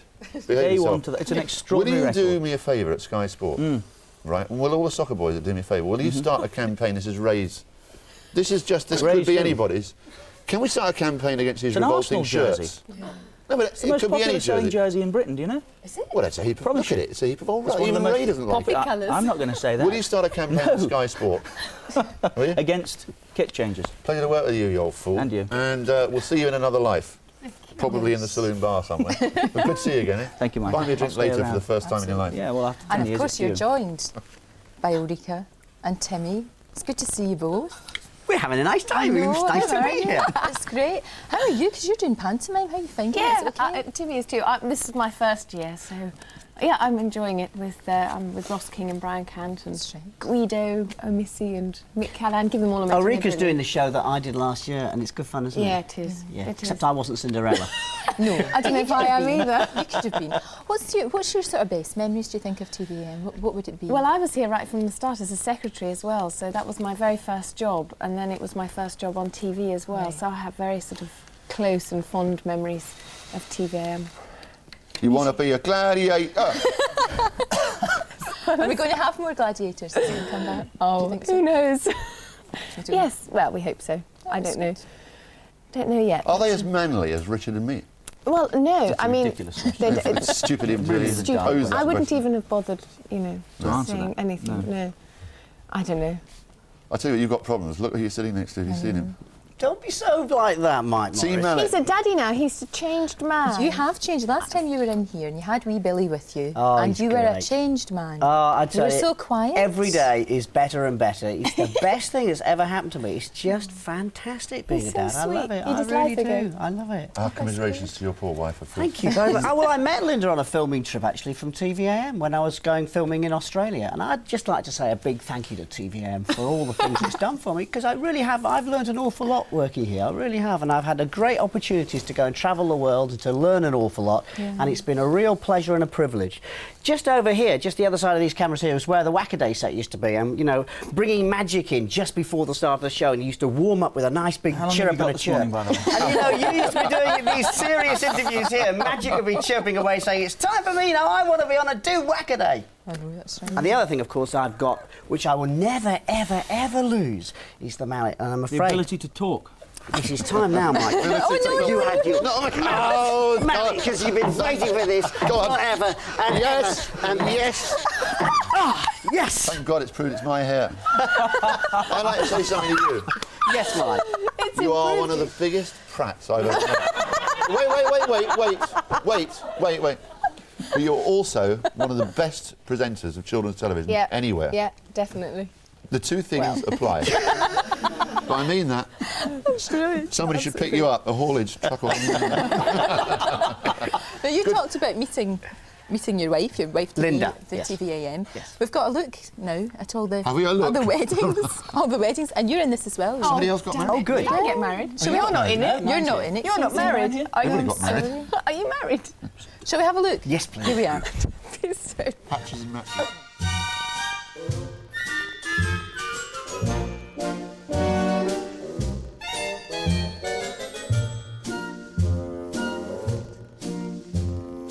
Love and marriage go together like a horse and carriage. This I tell you, brother, you can't have one without the other. Love and marriage, it's an institute you can't disparage. Ask the local gentry, and they will say it's elementary. Try to separate them. It's an illusion. Try, and you will only come to this conclusion. Love and marriage go together like a horse and carriage. Dad was told by mother, you can't have one, you can't have none, you can't have one without the other.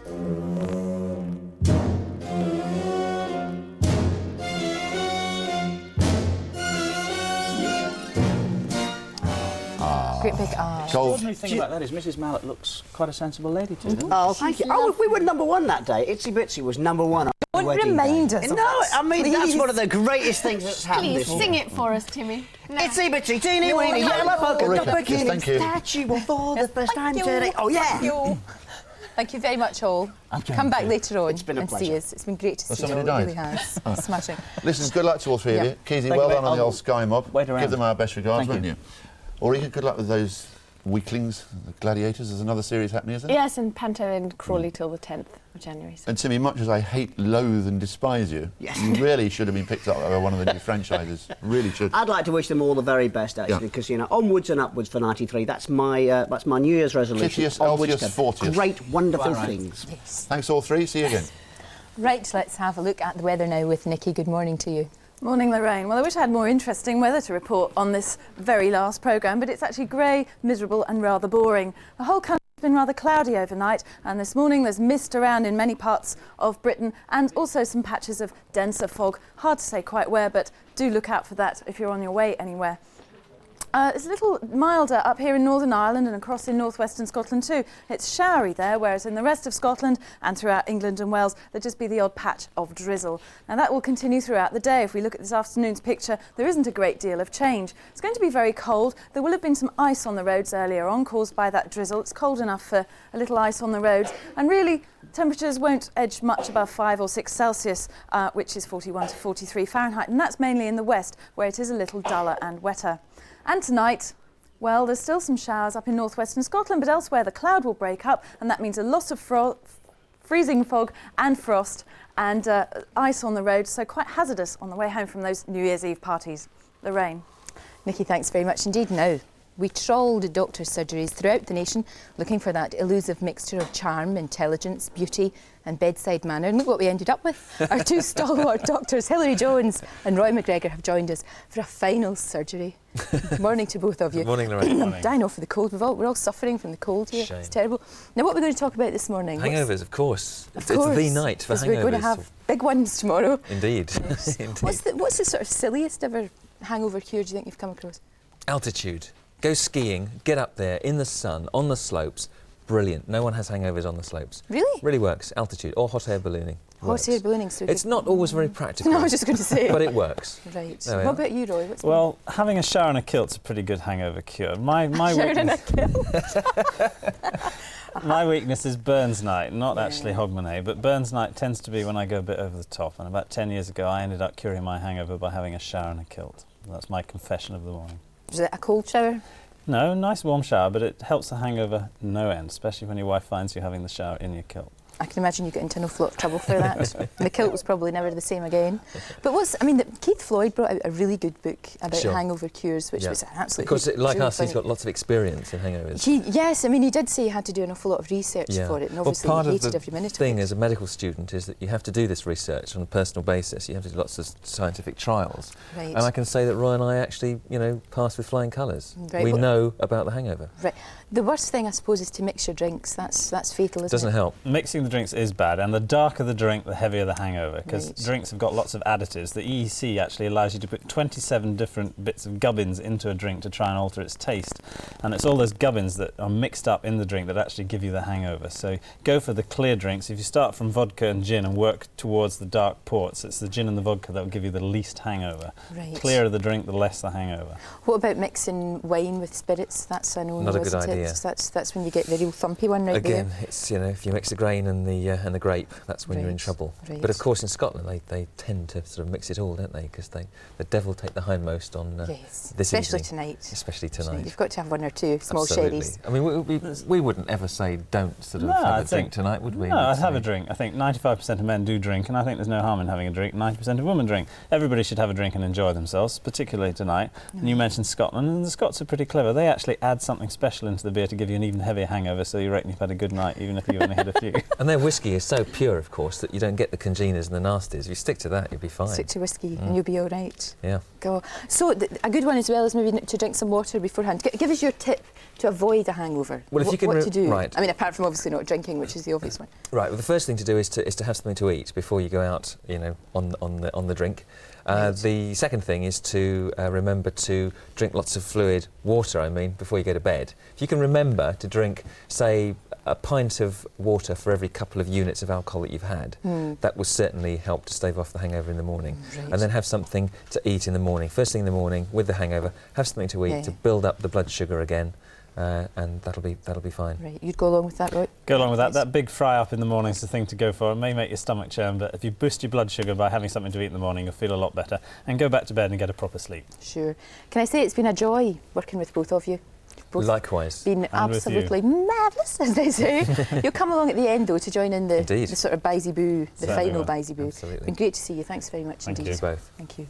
Yes, thanks, Roy and Hilary, and I hope I've been able to help you with some of your problems. You have indeed. Keep taking the tablets, Mike.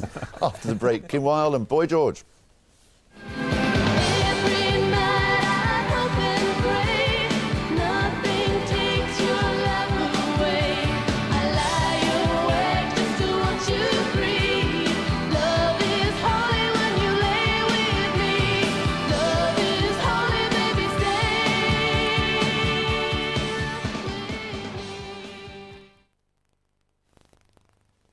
The ancestral trail. When he who is the chosen one shall tread upon the ancient path and battle there to overcome The forces of the dark. The Ancestral Trail, an epic story of myths, magic, and monsters. In each part, follow the trail to strange new lands and to meet terrifying beasts. Use your monster cards and ancient map to solve the ultimate quest, victory over the forces of the dark. The Ancestral Trail. Oh no! Robin again. 3-0? How can anyone be that lucky? Best of 7. OK. This time I'll play it cool. Here comes my winger, and it's a beautiful run, and he lobs it across, and the striker comes in. He's done me again. Never mind, Dad. Here comes the PG Tips. PG picked the youngest, freshest tips of the tea bush, which makes PG Tips the tea you can really taste. You know, son, there's more to this life than winning. Yes, Dad. Best of 9. I'm glad you came. What do you reckon then, Grandad? Very cosy, son. And where's that leather armchair I gave you? Oh, it was an animal product, Grandad. I'm practically vegetarian now. And Heinz do some smashing vegetarian soups. You're quite right, son. These will have to go. Why? They've got bone handles. No, they're plastic. So is that armchair.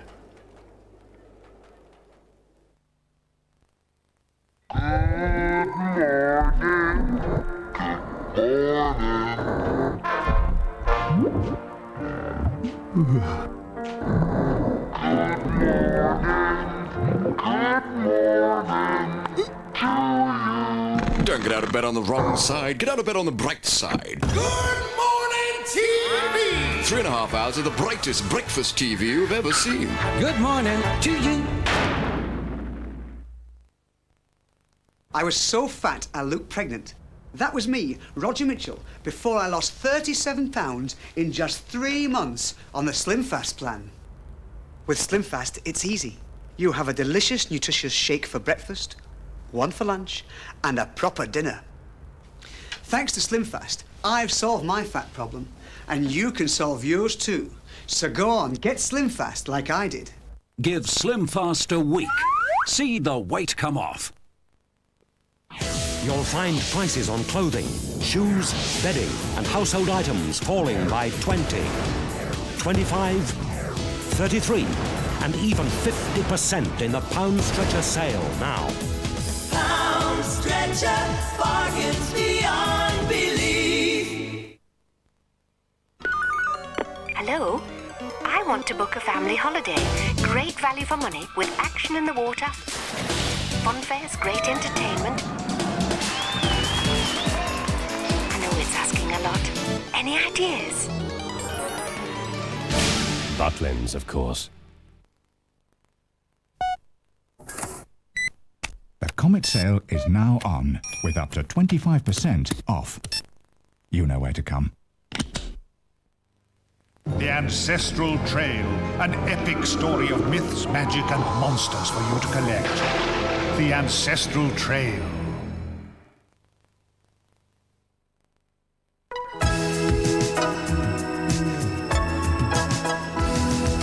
Kim and him banish all mystery. Our next guests have been regular guests on TVAM, bless their hearts, for most of their professional days, and during that time, one of them at least has made quite a few image changes. We'll be meeting them and chatting to them in just a moment, but first, take a quick look at this.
Roy George and Kim Wilde, thanks for making it with us this You're morning. welcome. Thanks for joining us. If we look at the last 10 years, let's kick off with you, Kim. What progress, what journey was it for you? How would you describe that journey? Well, I started in '81 with Kids in America, Right. which like launched me right in the middle of whatever was going on at the time. And then pretty soon I was having another hit, and then one day I walked into Top of the Pops and I saw George. But actually he was in the audience at the time, which was very strange. Right. He was like standing around sort of looking really different, and I couldn't take my eyes off him. And he wasn't a pop star then. Oh, yeah. In my head. And it was really weird, yeah. I remember Shakin' Stevens was on. I actually, this guy that I used to work for, called Peter Small, his wife got us tickets for Top of the Pops, and we went down there. And with all your band, weren't you? Yeah, and I remember they were saying to me, they always used to say to me, "You'll be on here one day," and I was thinking, yeah, it'd be quite nice. He was the most different looking person I've ever seen in my life. And he stayed different. And But that's the same hat you were telling me. This is the hat, yeah. The hat featured on the early bought for me videos. by our drummer John as a present one Christmas. How would you describe the roller coaster? I mean, let's start at the end. Are you happier people now than you were 10 years ago, do you think? Wiser, I think. Wiser, but what about happier? Yeah, I'm much happier because I've learnt a lot in the last 10 years, a lot of really valuable information. So I mean, I'm at a point now where I think I can really utilise that information and you know, work with it. We all know you went through a trough, and we certainly won't dwell on that. But was there a time when you felt you weren't going to come out of that? No, I always knew that I would. Yeah, I mean, I think, you know, people like me are really privileged because I had something to kind of go back to. I had a career. There are a lot of people out there who haven't really got the opportunity. I'm very lucky, and I know that. Right. So, I mean, that is definitely a privilege that I have, that, you know, I had something to kind of look forward to and live for, if you like. A lot of people don't have that. What about you, Kim? George is saying he's wiser and happier, and he's come through things and survived and triumphed in the end. How about you? Yeah, I mean, it's been pretty up and down, and mostly up, actually. And also, I mean, I work with a great team of people. I mean, it's quite family-orientated, and they give a sort of meaning to my success. Success in itself is a pretty shallow thing, unless you have someone to share it with. That's a key point. I mean, let's ask both of you. If you saw a young Kim Wilde coming along, and you could say to her, right, if I want to give her one bit of advice, if she's a success, what would it be? I think to share it with people who you can trust, who you love, because as I said, on its own, in itself, it's actually pretty meaningless. So if you have people to share it with, then you're on a It meant a lot at the time, but now you think it's meaningless. You've seen it for what it is. No, it's just that I can see that it means more to me because I've been able to share it with some really special people, and I think without it, I wouldn't really. Without those people, I don't think I would have had the courage or the determination to carry on. Really, it wouldn't have meant enough to carry on. Right. You know. I think have a sense of humour, have the ability to. I think it's not just for pop stars, but just for human beings in general, to have that ability to look at yourself and laugh sometimes, you know, look in the mirror and just laugh. Definitely. There were times, you know, when I used to sort of, like at the height of my success, I just used to look in the mirror at myself and laugh because it was like what I was getting away with, you know, it was like, and also just the, you know, as Kim was saying, there's kind of elements of it that are so ridiculous. I mean, we are just normal people, you know, with you know, I can sing, but I'm just a normal person. Well, from the strange-looking chap spotted in the crowd at Top of the Pops, who Kim spotted, you did pretty well. We're going to chat to you later. For the moment, thanks both. Right now, though, for some mysterious reason, Australian stars seem to be at their happiest when they appear on the sofa here at TVAM. We've met them all: Jason, Kylie, Dame Edna, Clive James, who's on just a little later. But our most vocal sofa sitter is Neighbours-turned-pop star Craig McLachlan. He's always turned up ready to sing. And Craig said that he would have flown back to be with us today, alas he can't, but for the best of reasons. At the moment, he's opening in the Rocky Horror Show at Her Majesty's Theatre in Sydney. He's done the next best thing, though, sending us this special message. Well, I'm absolutely staggered. The final show, eh? TVAM, an institution. God knows I feel like I should be locked away in one when I've been a guest on your show, but that's another story. Mike and Lorraine, you've become like parents to me. Well, you have, Mike. Lorraine, I think a little differently of you. I guess when I was asked to do this, I thought, what can I bring to the show, to the last show? I thought, I'll bring what I always bring. A little bit of sunshine. Do you like that? Or a song, maybe. So check this out. Little ditty that I thought up only moments ago. You think I'm kidding. Is this really the final show? If I cry, I will make a mess. It saddens me to see you go, 'cause I haven't got Lorraine's address. It won't be the same without Mike and Lorraine in the morning. Ooh, yeah, I look alarming when I try to be charming in the morning. I guess I've just one thing to say. Thanks for having me on the show. I think you're all okay. And Mike, I really love that mo. Won't be the same without Mike and Lorraine in the morning. Ooh, I know I look alarming when I try to be charming in the morning. It won't be the same without Mike and Lorraine in the morning. Ooh, I know I look alarming when I try to be charming in the morning. And that's a fair dinkum Australian fly. You'll only get him here in Sydney. This is Craig. Thanks, guys. I'll see you soon. Good luck. Love you. Mr. Gingell, dig those shirts. Seeking future employment, Mr. Craig McLaughlin, no doubt. Oh, thanks His for that, tailor that's should be nice. shot. His shirt slips all the time. Have you noticed that? Yes, I do. Not an easy thing to say at this Yeah. time in the morning. Good luck. We've received this card, talking of Down Under. Good luck, TVM from Television New Zealand. An upside-down world. Thanks from everybody at Television New Zealand. Brilliant. And Boy George and Kim Wilder with us, of course. Tell you one thing I remembered about you when you first burst on the scene was that people were always you were on a lot of chat shows, and people seemed to be quite enthralled by the fact that you were a pop star, but you were articulate as well, as if the two somehow didn't seem to go together. Well, they don't, do they? Well, sometimes they do. Sometimes they do. They are this morning. But there was that. It was very strange, and also though more than that, it was your honesty. You used to take people aback. I think it's really that a lot of pop stars have got this thing about being anti-establishment and being like, you know, can't be bothered, you know. They want to be successful, but they can't be bothered to go on TV, and they want to be rude, and they want to just be kind of... We've had a lot of bit that cred. over the years. You know, Had to deal with and some of it's that, just yeah. sort of... I mean, I think you shouldn't bother going on TV if you're not going to speak. Mm-hmm. You know, when I actually worked for... I did my own show on PSB, The late and I had a lamented lot of PSB, people coming on doing that, and it was really boring. Mm-hmm. It's like, well, don't bother coming on. If you don't want your record to promote your record, don't bother coming on. You know, Yeah, it used to exactly. really annoy me. I wanted to slap them. Yeah. So, I mean, I just was never interested in it. I think communication is a really important thing. Yeah. Did you enjoy that? Even when sort of people are time? insulting you, and that happens, Yeah. you go on TV and people insult you, and you're like, I can't, but this, not normally on this show, but, you know, sometimes you go on shows and they're like, talk to you like you're a bit of dirt. You think, why did I bother coming on here, you know? You know, it's- what? What's the name? Who's the one that's really bad? Who takes over for Wogan, you know? Sue Lolly. What did the Yanks make of you, though? I would imagine that they would have thought you were wonderful. Yeah, You they know, kind of, and you know, there's I mean, some- actually, they could also be quite sarcastic, but, you know, it's kind of... In the beginning, I used to enjoy the arguments and Sure. sort of, you know, just the kind of battle, but as I Yeah. got on, I just used to get really bored with it. Yeah. And also because you were wearing a dress, they probably didn't quite know how to cope with that, maybe. The Australians are the rudest, though. Are they? Yeah. They asked you if I like football. Wonderful people. Australians. Might be some jobs out there. Listen, Kim and George, thanks for joining us in a minute. We'll chat to you more later. But right now, we must, in the immortal words of independent television, take a break.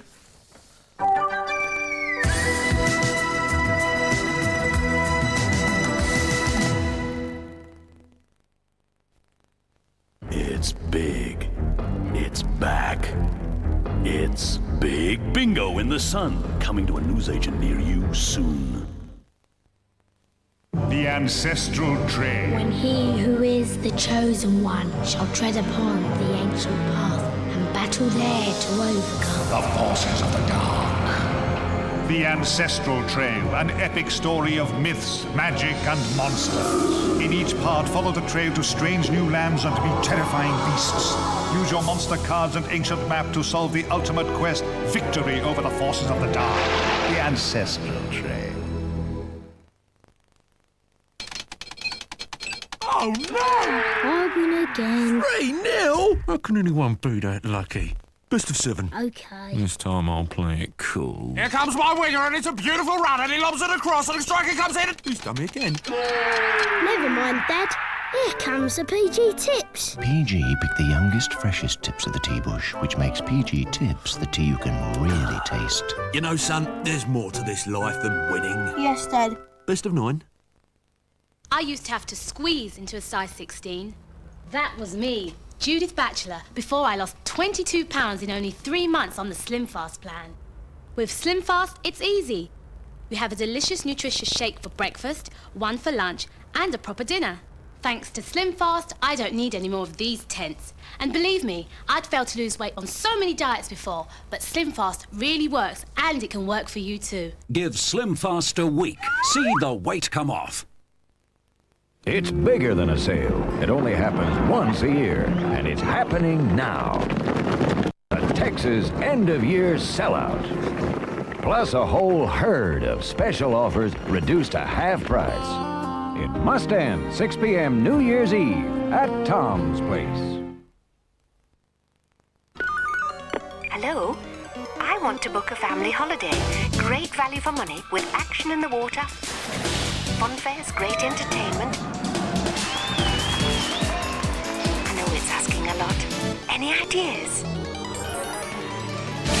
Butlins, of course.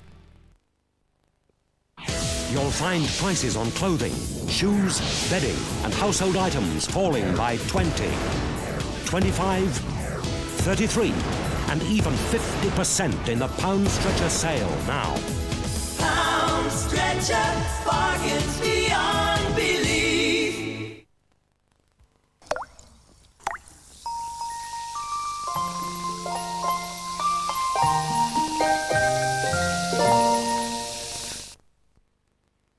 I fancy some beef. If I could take that grill out, I could do a cracking steak on it. Oh yeah, a big juicy sirloin, all marinated and garlicky. Look at it just sizzling away there. That's enough that side. Cool, that beef looks well tender. It's gonna melt in the mouth, that is. A few herbs. Just doing me time. British beef. Even the thought of it tastes good. It's big. It's back. It's Big Bingo in the Sun, coming to a newsagent near you soon.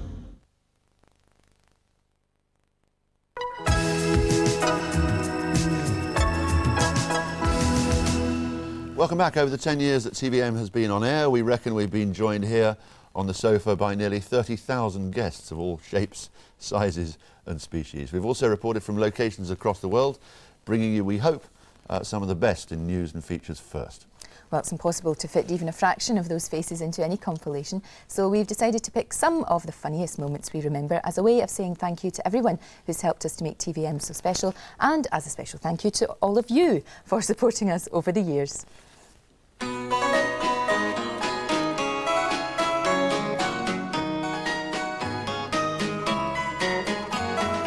Thank you for waking me this morning. Thank you for giving me today.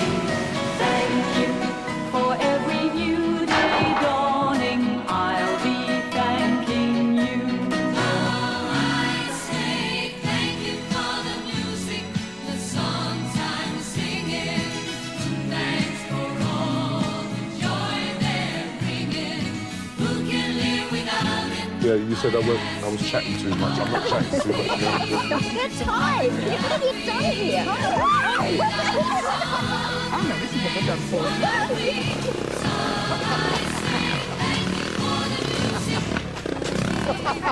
That's ridiculous. You're a complete lunatic. I'm not ashamed to say. Oh no. I hope it always will stay this way. Yeah, I can see My it hat coming. is Thank off. you, Won't you stand up and take Hello, a good morning. bow? And if you threw a party, invited everyone you knew, well, you would see the biggest gift would be for me, and the card attached would say, This part. Thank you for being a friend. Hello. Thank Good you for morning. being a friend. Hello.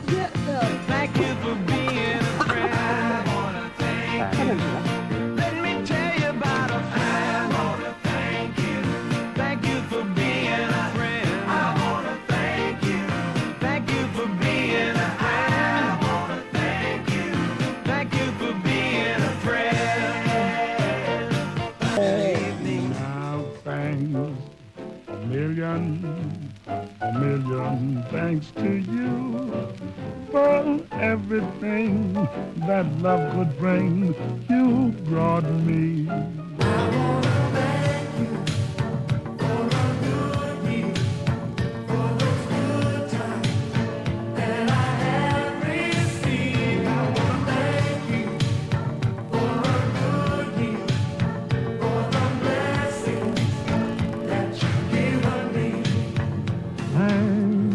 For the memories. Name that tune. Sentimental verse. Nothing in my purse. And chuckles when the preacher said, for better or for worse.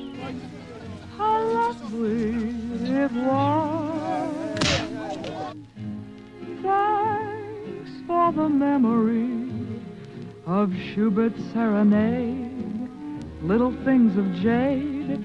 And traffic jams and anagrams and bills we never paid.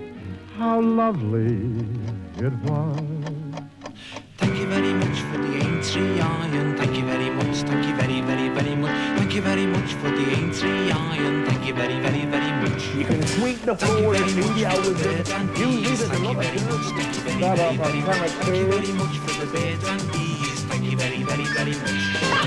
Thank you very much for the family circle. Thank you very much. Thank you very, very, very much. Thank you very much for the family circle. Thank you very much. Thank you very, very, very, very, very, very, very, very much. You don't know how much they all mean.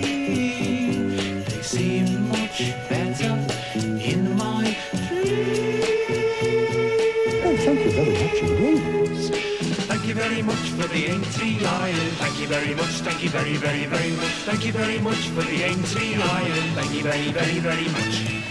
Thank you very much for love. Thank you very much. Thank you very, very, very much. Thank you very much for love. Thank you very, very, very much. Thank you very much for the Sunday joints. Thank you very much. Thank you very, very, very much. Thank you very much for the Sunday joints and our cultural heritage. National beverage. Being fat. Union Jack. The nursery rhymes. Sunday Times. The napalm bomb. Everyone. Thank you very much. Thank you very, very, very, very, very, very, very, very much. Thank you very much for our gracious team. Thank you very much. Thank you very, very, very much. Thank you very much for our gracious team. Thank you very, very,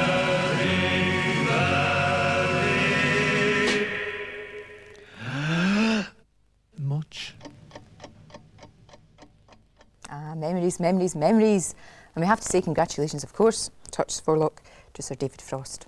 Well done and well deserved. Now then, we've received a telemessage from Liz Howell, who's the Director of Programmes of GMTV, and it says, it will be a challenge taking over where you marvellous people have left off, with our sincere best wishes to everyone at TVAM. It's been signed by Liz Howell and the staff at GMTV. That's very kind of Liz, and we wish her and her team all the very, very best, of course. Right now, time for the weather with Nikki. Thanks, Lorraine. Well, I'm afraid my last weather forecast is a rather dull, boring, miserable, grey one. It's been quite a cloudy night, so not as cold as usual, just about freezing point rather than well below it. Now, the northwest, that's northwestern Scotland in particular, and Northern Ireland, are going to be rather showery with a good deal of cloud. Elsewhere, though, it is cold enough for a little bit of drizzle to form into stretches of ice on the road, so it's quite hazardous out there this morning, and everywhere will be rather just grey and misty. In fact, there could be some denser patches of fog around as well. Now, this afternoon, the picture won't change a great deal. Most of the fog should lift, but there'll still be some mist around, particularly in hilly areas. Everywhere in England and Wales and eastern Scotland as well will have patches of drizzle, though of course there could be dry spells as well. And it'll be the mildest weather will be in the northwest and in Northern Ireland. There's just a little few showers around there. Tonight, though, it's wet in the northwest and very, very icy everywhere else, and more fog and more frost by the morning. Another crisp day ahead. Thank you, and I Mike. sincerely don't mean that. Thanks, Nikki. Good morning, Britain. It's Thursday, December the 31st. I'm Mike Morris. And I'm Lorraine Kelly, and we're very glad that you've joined us for a very special Good Morning Britain, the last programme from TVAM. Time for goodbyes, but no tears as yet, this morning anyway. Today we're joined by members of the TVAM cast, as it were, of presenters, and some of our favourite guests to celebrate 10 years of being what was without doubt Britain's certainly most watched breakfast television station. And this morning, well, we've got loads and loads of special guests for you. We've got Clive James. He's coming in. Rory Bremner, favourite regulars, Paul Gambaccini, Jimmy Greaves, Claire Rayner and Lizzie Webb. And we have a few surprises as well. Yes, sharing a few of our memories with you, some of the, we hope, the funniest moments, some of the most moving, including just after the news, by the way, a chance to meet again one of those servicemen's families that we reunited by satellite during the Gulf War. So lots and lots to look forward to until 9:25. Do stay with us. But now, in the immortal words, it's 8 o'clock. Let's go over to Sky for the latest news from Lisa Aziz.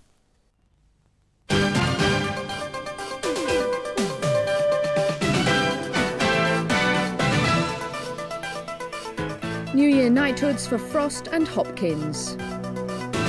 Belfast soldier shot dead on Christmas leave. Lamont predicts bright new year for economy. And UN chief visits peacekeeping troops in Bosnia.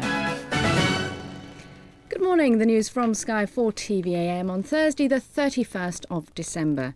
The actor Anthony Hopkins and the broadcaster David Frost are both knighted in the New Year's honours announced this morning. Nearly 1,000 people from all walks of life receive awards, including the politician Shirley Williams and the entertainer Leslie Crowther. The list is likely to be the last of its kind, with John Major having already decided that the honours system should change. Stuart Ramsey reports. Anthony Hopkins' performance in Silence of the Lambs won him an Oscar this year, and now on his 55th birthday he's been honoured with a knighthood. Also knighted is broadcaster, journalist and former scourge of the establishment David Frost. Elsewhere, Inspector Morse and Sweeney star John Thor receives a CBE, while Roy Castle, after conquering lung cancer, receives an OBE, and Leslie Crowther, almost killed in a car crash 2 months ago, is honoured with a CBE. Romantic novelist Catherine Cookson becomes a dame, as does SDP founder member Shirley Williams. In sport, Olympic 400-metre gold medalist Sally Gunnell is made an MBE. The same honour goes to cyclist Chris Boardman. Leeds footballer Gordon Strachan is made an OBE, as is former Scotland Rugby Union captain David Soul. And TV sport presenter David Coleman, after 30 years behind the mic, is also made an OBE. Stuart Ramsey, Sky News. In Belfast, a soldier who was shot in front of his wife and mother last night has died in hospital. 23-year-old Stephen Waller, a member of the Royal Irish Regiment, was attacked at his home in the Old Park area of the city. He'd been serving in Cyprus and he was home on Christmas leave. A soft target in a vulnerable area, Stephen Waller was home on Christmas leave from Cyprus, where his regiment is currently based. 2 gunmen, one carrying an assault rifle, rapped the front door, and when Mrs. Waller answered, they pushed past her and shot her husband several times from close range. He died a short time later in hospital. This was a carefully planned attack. The young soldier had only been home on leave from Cyprus for a few days. It's clear the terrorists had been monitoring his movements very closely. The Westland Estate is a Protestant enclave in a predominantly Republican area. Somebody didn't pull any trigger or do anything, but somebody gave the information that he was there, who knew about him and that knew he was home. This is the second tragedy to hit the Waller family. The young soldier's father was shot dead by terrorists in the mid-70s. Tom Coulter, Sky News, Belfast. The Chancellor, Norman Lamont, is predicting a bright new year for Britain's economy, but he's warning that a further cut in interest rates is unlikely. He tells today's Times newspaper there's every reason to believe that 1993 will be much better than 1992. He adds he would not be surprised if trends in the British economy were better than in some of our European competitors. But he says any further cuts in interest rates would only be considered if growth was manifestly too low. The United Nations Secretary-General Dr. Boutros Ghali is visiting UN troops in Bosnia today as pressure grows for outside military intervention to stop the fighting. Serb leaders are warning that the use of force will lead to all-out war in Bosnia. Dr. Ghali wants the West to wait until the warring sides meet on Saturday before any decision is taken. As Western leaders lean more towards military intervention to stop the killing in Bosnia, international mediators are urging them to give peace talks one more chance. UN Secretary-General Mr. Boutros Ghali, who's visiting his peacekeeping troops in Bosnia today, says he's still hopeful of a negotiated settlement. Let us try one more the peaceful solution. Let us give another chance to the peace process. A Serbian general warned Western governments that if they did take armed action, his troops were ready to repel them. On Saturday in Geneva, the three warring Bosnian leaders are set to sit down and talk together for the first time. But one of the peace conference hosts isn't confident of a quick solution. There's got to be a basis for agreement between the parties, and as yet, I think they're still quite far apart in certain areas. And the time for talking is running out.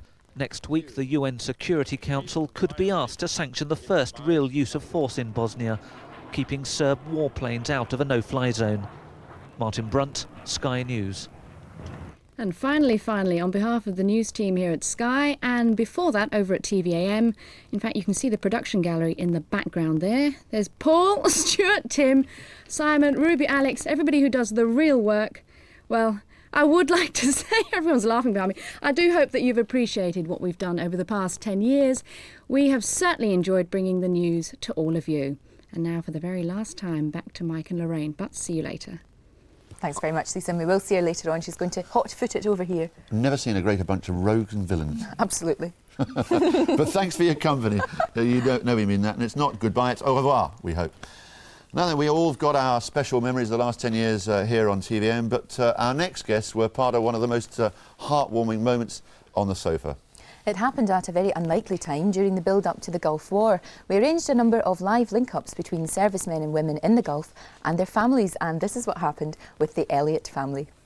Joining us now in the studio is Anne Elliott, whose husband Jeff is a technician with the RAF, and apparently we hear a great letter writer. Also, very important people here.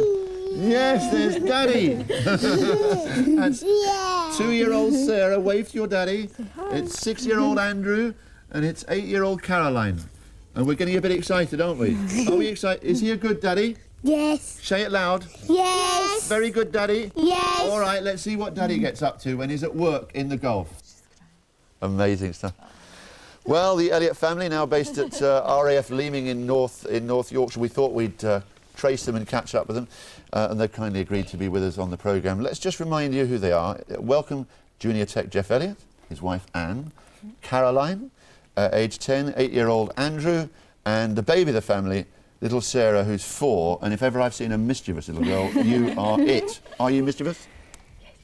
Yes, you are. We all know a mischievous child. Well, thanks very much for joining us. It's all right. And one of the reasons we picked you because it symbolised a kind of link that we had, or hoped we had, with some of the troops out in the Gulf, the forces out in the Gulf. What was that moment like for you, Jeff, when you linked with your family, the entire family, all screaming at you, it must be said?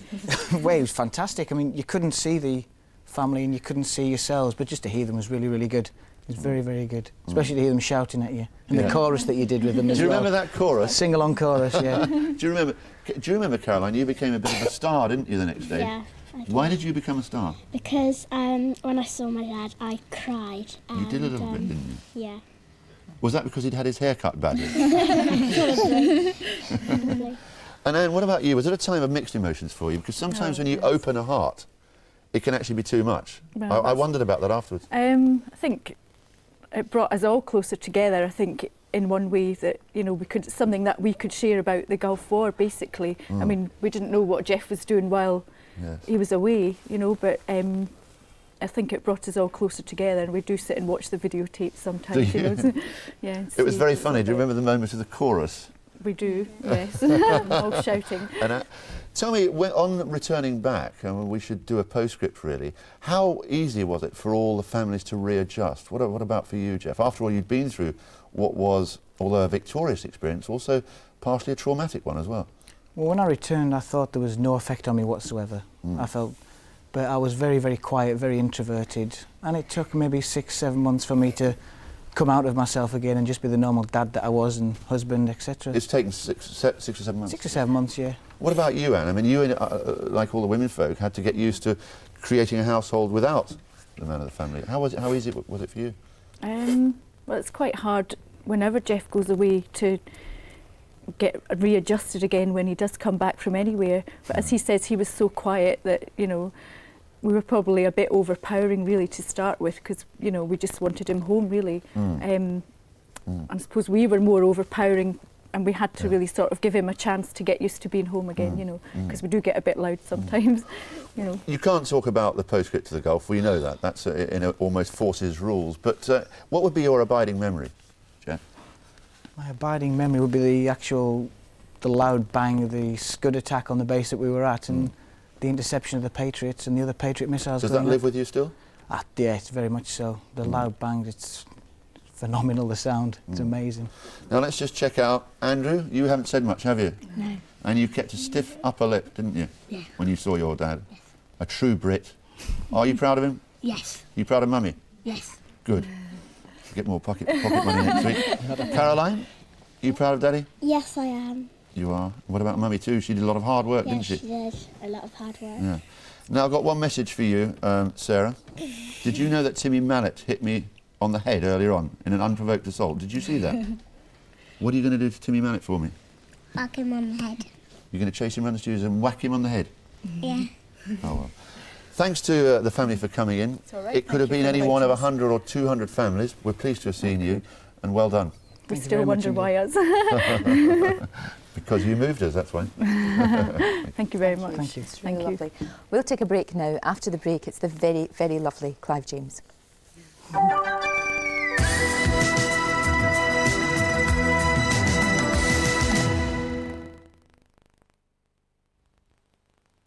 This is a Christmas appeal from the NSPCC to ask if you can give £15 now to help save a child's life.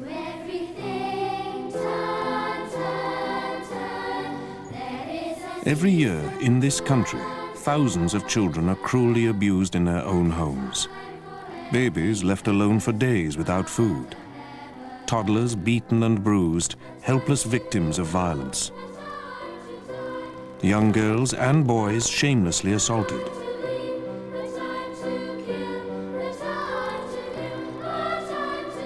And tragically, it's estimated that every other day a child dies following abuse or neglect. The children shown here are those that made headline news, but for every child you read about in the papers, there are countless more in need of our protection.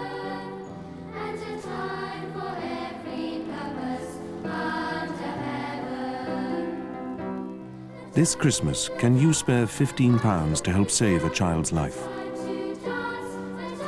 Your £15 will help us counsel a withdrawn child. Your £15 will help our work with children and parents, and your £15 can help pay for that vital visit to a child in danger. So please, give the best Christmas gift of all and call 0800 28 20 28 now. We're waiting for your call. Thank you. You'll find prices on clothing, shoes, bedding, and household items falling by 20, 25, 33, and even 50% in the Pound Stretcher sale now. Pound Stretcher, bargains beyond belief. Walt Disney Pictures presents from Jim Henson Productions. It's got war. Like the lamb, not the rat. It's got spirit. Woo-hoo. Merry Christmas, everyone. Humbug. It's the one holiday movie that's got what your family wants. It does, doesn't it? Only in theaters, The Muppet Christmas Carol. Whatever. Rumbelows are having a sale. And you can't buy this cheaper anywhere else. Rumbelows sale, now on! Jeremy here hasn't taken any Benylin, Britain's #1 selling cough medicine, so he won't be about for a while. Benylin, what a relief for everyone. You'll find massive savings at the Argos sale. Now on. Oof. So watch out for the sale booklet. Help now! I fancy some beef. If I could take that grill out, I could do a cracking steak on it. Oh yeah, big juicy sirloin, all marinated and garlicky. Look at it just sizzling away there. That's enough that side. Cool, that beef looks well tender. It's gonna melt in the mouth, that is. Few herbs. Just doing me time. British beef. Even the thought of it tastes good.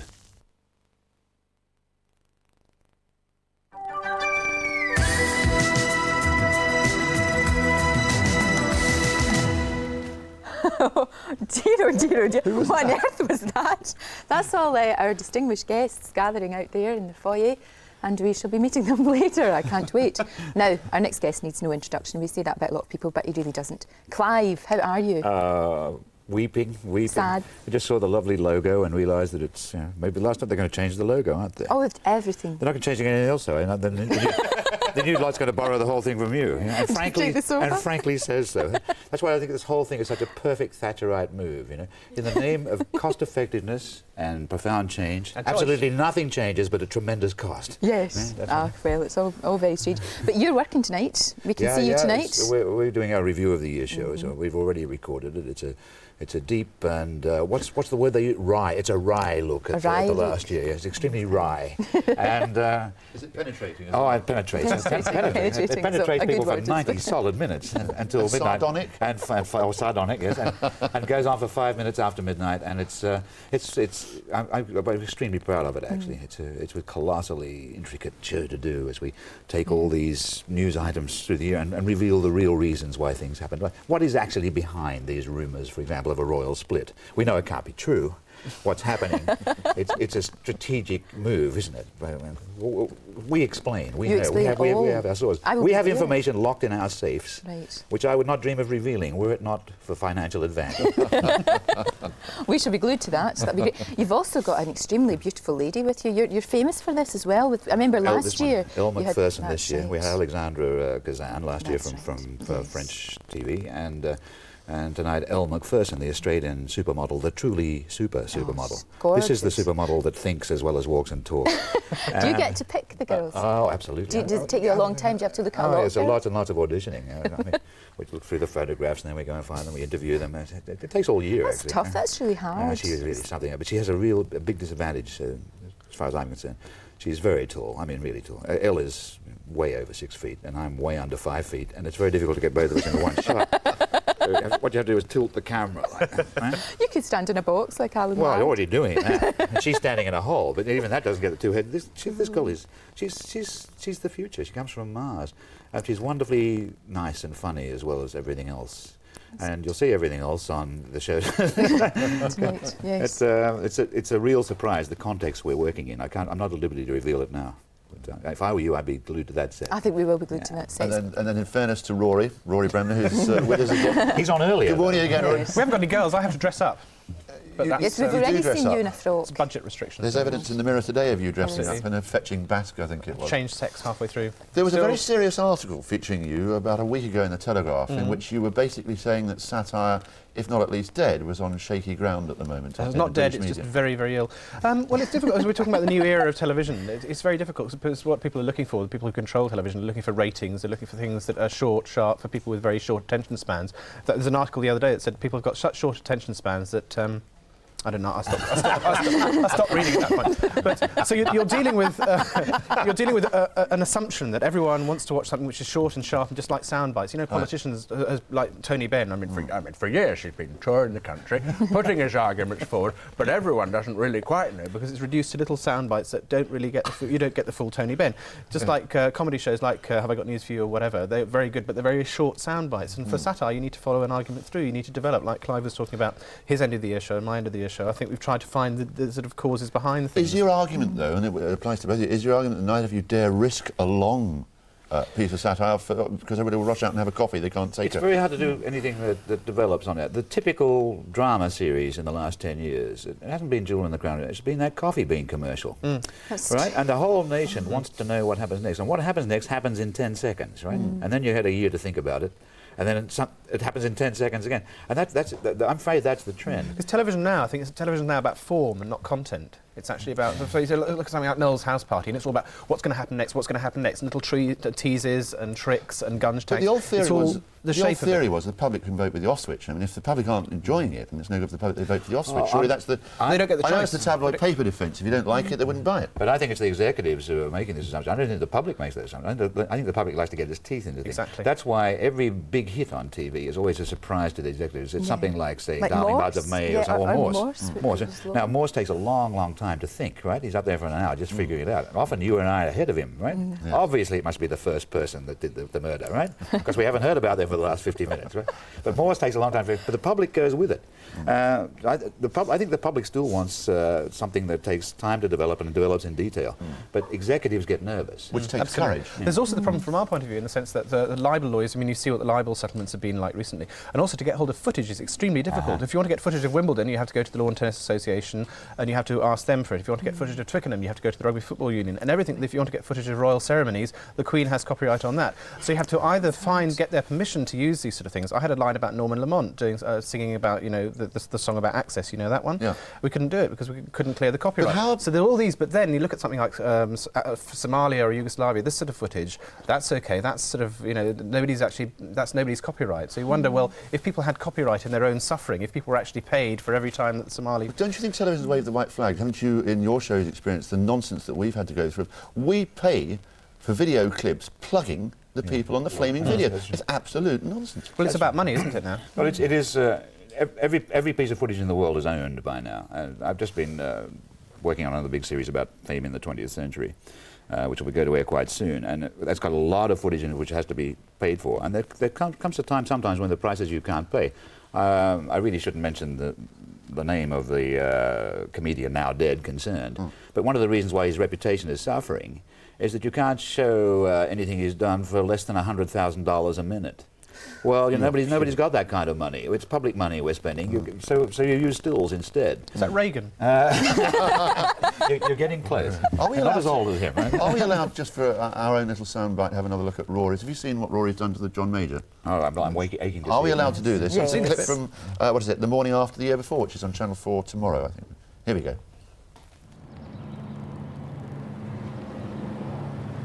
And so England leading 1-0 for victory. It's all up to Major now. Can he do it? 200 not out of 5 balls. And that's it. He's done it. He's won the match.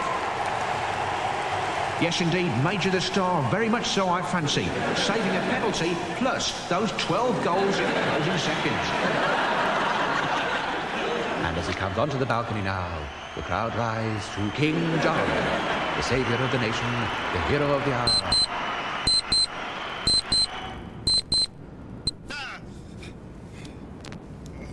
You're listening to Today on Radio 4 with me, John Humphreys, in the studio. And me, Brian Redhead, in the toy cupboard. Friday, the 1st of January, 1993. What? 93? What's happened to 92? My God, I've overslept.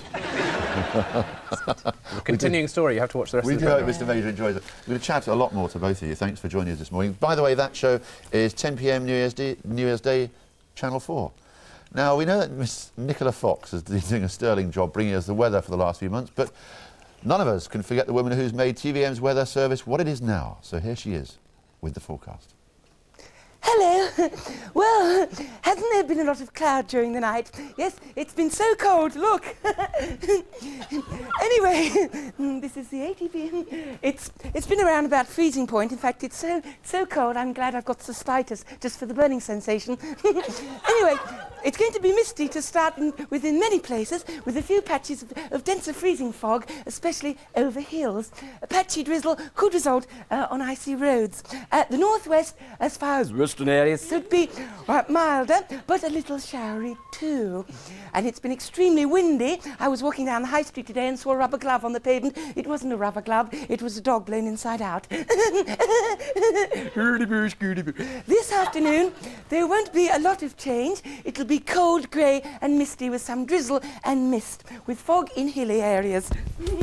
Yes, temperatures should rise to a couple of degrees above freezing and about 5 or 6 degrees centigrade in the west and north, where a freshening Atlantic breeze will blow away the mist and bring in showers.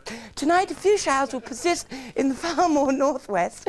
Everywhere, much of the cloud will clear, allowing frost and ice stretches on the road. There will be freezing fog patches too, and I knew you were coming down. Just who do you think you are? The only difference between you and me is that you are hairy legs. Rubbish. Have you seen it? Look at the tights. Look. Oh, it's disgusting. Look at him. I've never known anything like him. Nor have we, to be precise. Well, and if you just come on over. Oh, God, the mic went up my thing then. Have a look at this. I got caught with the mic. Oh, no. Oh, God. Oh, my God. Thank you. Hello. Sit down, woman. You'll get Man. taken off air. I've always... Your franchise could be in danger. That's it. It's always so important to go out with dignity, isn't it? Oh, thank you very much, Mike. That's lovely of you. Thank you very much. Yes. The show must close. Oh, God. Here's another career. Excuse me. Get your skirt down. Which leaves us, I think, time to say... You are in Goldilocks and the Three Bears. I hasten to add that I'm not Goldilocks. I'm a plate of cold porridge. There we go. I'm at Wimbledon this year doing pantomime. And I'm Silly Billy the Ring Boy. Right. And Michaela Strachan... Michaela Strachan is Goldilocks. Oh, dear old Michaela. And Oh, I'm with friend of Nobby the Sheep and the wonderful villain Victor Spinetti. Until January. That's good. Tickets available at all prices. My mind has just flown out of the window. You enjoyed that, didn't you? You've There's a got- raffle later, apparently, and there's a Is holiday there? for two to win. So, you know, whoever wins, they can take me if they want. Ulrika and Bobby. Were you upset by Mr. Davro's impression when it first appeared? Or were you vastly Deeply flattered? darling. Deeply flattered. Deeply flattered. No, I was just... Yeah. It was kind of spooky, wasn't it, darling? Mind you, Mr. Bremner over there's been dressing up as women as well. Just reading the paper, he's When dressed you get up to a in a certain frock. age, you start thinking, well, what's it like to wear that frock? That's And you it. sort of, and then That's the fascinating, rot isn't sets it? in. You'll do it next year. It's Clive, these I think. tights that are terrible. I feel like a kangaroo with all the Can you kids see out. that? There we are. Evidence that Rory Bremner is not all that he seems. Oh, he hasn't got such good legs as me. I feel he looks more relaxed than usual in a lady's outfit. Do you? Oh, don't. No. It's years of practice, isn't And it? he told me outside that he shaves his chest, which is disgusting. That's the worst part, actually. It's Why very did itchy you if it shave goes your back. chest? You said earlier on you shaved your chest to do the Queen. Yes. But the Queen doesn't expose her chest. She's got a very hairy chest, The Queen though. hasn't got a hairy chest. No, I know that. We asked the Queen to do a Jeanette Charles lookalike competition, and she turned us down, so we thought we'd return the compliment. I have to say that all three of you gentlemen are in the business of making one way or another in different styles comments. An inevitable question for you, Bobby. Did you ever annoy anybody to the point where they came back to you with an idea? He's in the makeup department at the moment. Auntie Claire was... Oh, Auntie Claire was not very happy, that's true. Oh, no, I don't mean Anybody to else? upset people. Yes, I'm always upsetting people. Oh, there was someone else as well, Dusty wasn't there? Springfield. Yes, Dusty. Oh, was she upset She with you? sued our television company. Did she? CBS, yes, got some money. I never managed to upset anybody I wanted to upset. Like Robert Maxwell, if I tried to upset him, you couldn't do it. It was absolutely unupsettable. He was Elephant impregnable. hide. Sure. He just took it all as a compliment. Yeah. We did a sketch about Robert Kilroy Silk, and we thought, well, it was all about that sort of style of making somebody cry and then getting the camera really close. Yeah. So, look, are you crying? No, that marriage was a really disaster, wasn't it? Getting the camera in. And I met him 2 weeks later at a party. He said, I love that sketch. Yeah. I But love it." comedy He is said- and they cruel. do. People have an immense ability to be flattered by sketches which really they should hide. You've really arrived. When you get imitated, you've arrived. You know. I don't get done often enough as American. You're no one until somebody does you. That's what it is. Have you done a Mr. Clive James? I have, frequently. Oh, you're right. See, how I can do it, I have to pinch my nose. It did sound something like him, but there you go. But we all Otherwise I can't pretend not to be upset at all when we're done, but were you fractionally moved? No, by because I think caricature, being imitated, is a bit like being drawn, and that it's.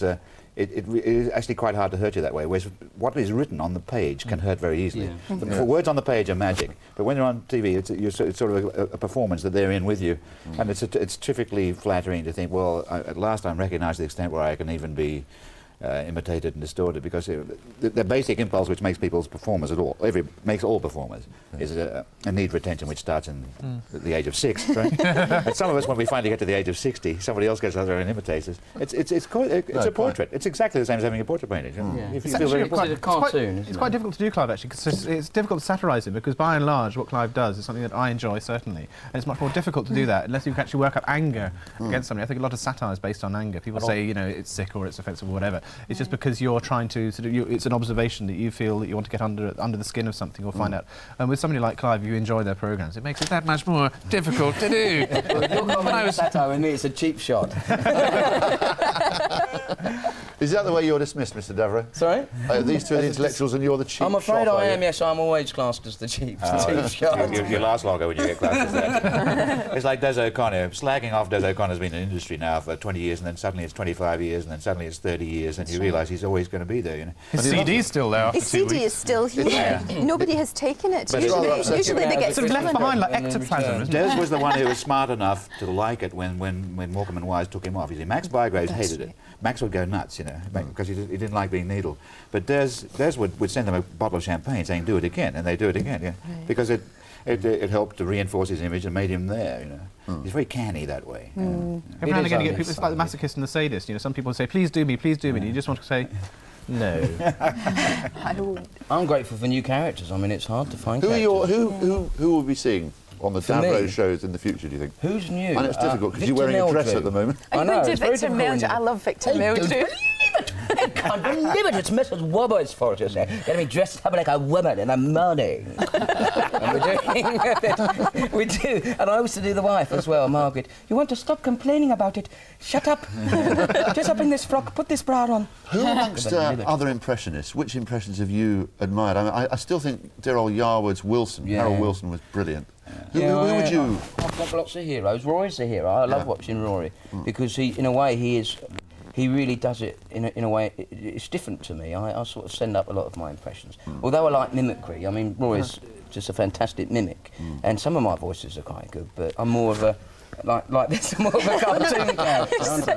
But there's room for different things. I mean, I think in television there should be room for both variety sort of things and the different things, because an audience is different and the audience is sort of wide range. The terrible thing about media is that they do try and put you into competition. I mean, I've known Roy for years and we're friends, you know, and they do try and say, well, Roy is this and he's the educated thinking man's comic, and I'm the sort of Joe Bloggs kind of comic. And it's a great shame because we do cross on a few voices. But ignoring what the journalists say is half there. I can say this safely because I am a journalist and always have been one. But what matters is the public's opinion, not the journalists. The journalists are bound to try and set you against each other and so on, because that's the copy. But the public goes to be entertained. The problem with the kind of humour that I do is I depend on the actual people being funny. Like I show a piece of Ronald Reagan, that's funny. Now, Clinton isn't funny, and everyone had a terrible problem when Major came in. Do you think Clinton's funny? I With the saxophone, he's funny. I think there is evidence, isn't there, in your show that Clinton's funny? Yes, there is, because I think Clinton had this thing about the death penalty because he never pardoned anybody. We had a gas chamber in Arkansas, but I did not inhale. I want you to know that. I did not inhale. I think we can have fun with Clinton. Listen, for the moment, thanks all. We'll join you again very shortly. Yeah, we certainly will. Right now, we'll take a break. And it's Gamble. Yes, we're just picking the films. Yeah, the it's 10 best years. films. Get that.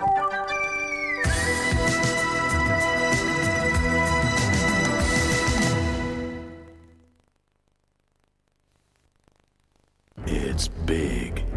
It's back. It's Big Bingo in the Sun, coming to a newsagent near you soon. I can't believe I was that fat. Me, Barry Bethel. But that was 3 months ago before I lost 33 pounds on the Slim Fast plan. It's easy with Slim Fast. You have a delicious, nutritious shake for breakfast, one for lunch, and a proper dinner. 33 pounds gone. And with Slim Fast, you lose weight from the very first week. You'll see. Give Slim Fast a week. See the weight come off.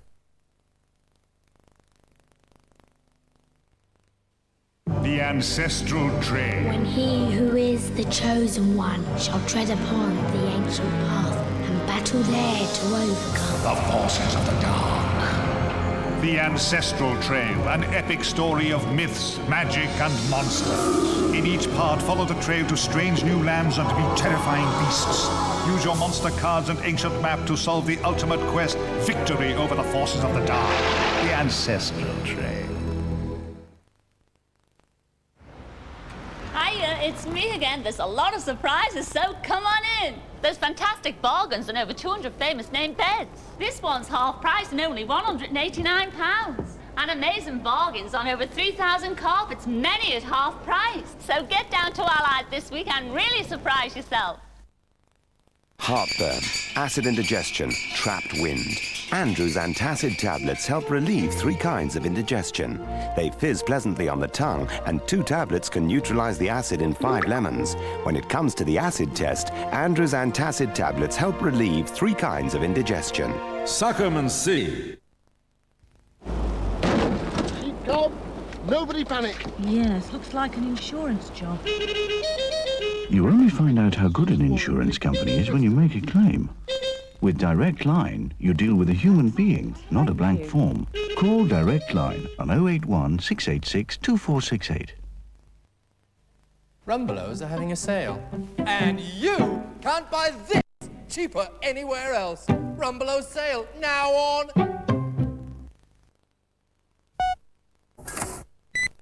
The Comet sale is now on, with up to 25% off. You know where to come. It's big. It's back. It's Big Bingo in the Sun, coming to a newsagent near you soon.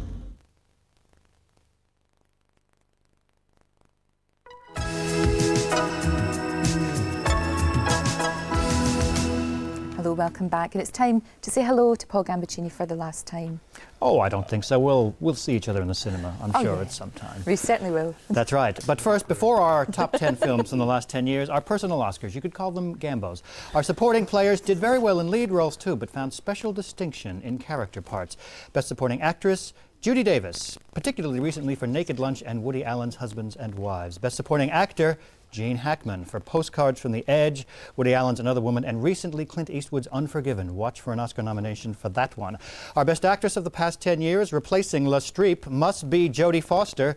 She won 2 Oscars and earned them for Silence of the Lambs and The Accused. And Best Actor, he appeared in 5 films, which we gave either a 9 or a 10. Daniel Day-Lewis, and he won an Oscar in My Left Foot. Now, our top 10 films of the last 10 years. At number 10, The Perfect Miniature, Zelig. Woody Allen. Yes, limited goals, but achieving them all. The story of the chameleon man. He wanted to be loved so badly that he altered his body to fit in with those around him. And in the end, he learned an important moral that may give comfort to those of us who must leave your screens today. It is better to have the love of one than the approval of the many. At number 9, Naked Gun. Yes, that's right. That sound I heard in the cinema was my own laughter. No film has made me laugh as much as this one did in the past 10 years, and no man made me laugh as much as Leslie Nielsen. At number 8, no one wanted to see this film until he actually made it. Kevin Costner followed his dream and swept the Oscars with the 3-hour Western, Dances with Wolves. At number 7, Martin Scorsese's best film of this period, the gangster epic Goodfellas, making excellent use of pop music and featuring that terrifying performance from Joe Pesci. At number 6, we had Big Delight from Tom Hanks as he played the small boy who wished he could grow up and found himself trapped in the body of a man.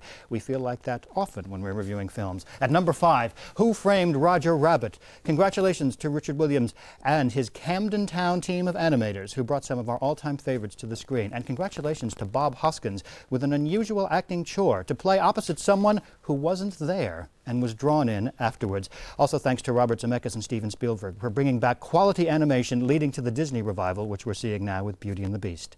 At number 4 on our list, it is Silence of the Lambs, that multiple Oscar winner, including the most terrifying performance we've seen since Anthony Perkins as Norman Bates. Yes, Sir Anthony Hopkins as Hannibal the Cannibal Lecter, the only actor who gave me nightmares in the past 10 years. At number 3, Philip Kaufman's American epic, The Right Stuff, the story of the American astronauts with the built-in prequel with the wonderful Sam Shepard as Chuck Yeager. This was ensemble acting at its best. At number 2, My Left Foot, the story of Christy Brown, who overcame profound disability to become an important writer, and absolutely marvelous performances, Daniel Day-Lewis and Brenda Fricker both winning Oscars. And our favorite of the last 10 years, and a favorite film is always a personal choice, Field of Dreams, with the big box office star of the past 10 years, Kevin Costner, playing the farmer who heard the voice who told him to build that baseball field in the middle of his corn crops. Even though it made no sense whatsoever, he went ahead and did it, and he found an author from the 60s based on the real-life character J.D. Salinger, who found new inspiration. And yes, it all happened. Those players did come back, and he'd get to chat and play catch with his old dad, as he had not done in life. And he decided that he would stick with this field, even though they wanted to foreclose. Hey, it's time to put away your little fantasies and come down to earth. It's not a fantasy, Mark. They're real. Who is real? Shoeless Joe Jackson, the White Sox, all of them. You mean? No, can't see any of it. What was this? Elvis? Ray. As a matter of fact, it's Terrence Mann. Right. How do you do? I'm the Easter Bunny. Ray, listen, we need to I'm sell not this selling thing, right? you. Ray, you have Look, no I'm money. not selling Ray, you my Ray, you home. have no money. You have a stack of bills to choke a pig, and come fall, you got no crop to sell. But I do have a deal to offer you that's gonna allow you to stay on the land. Daddy, you don't have to sell the farm.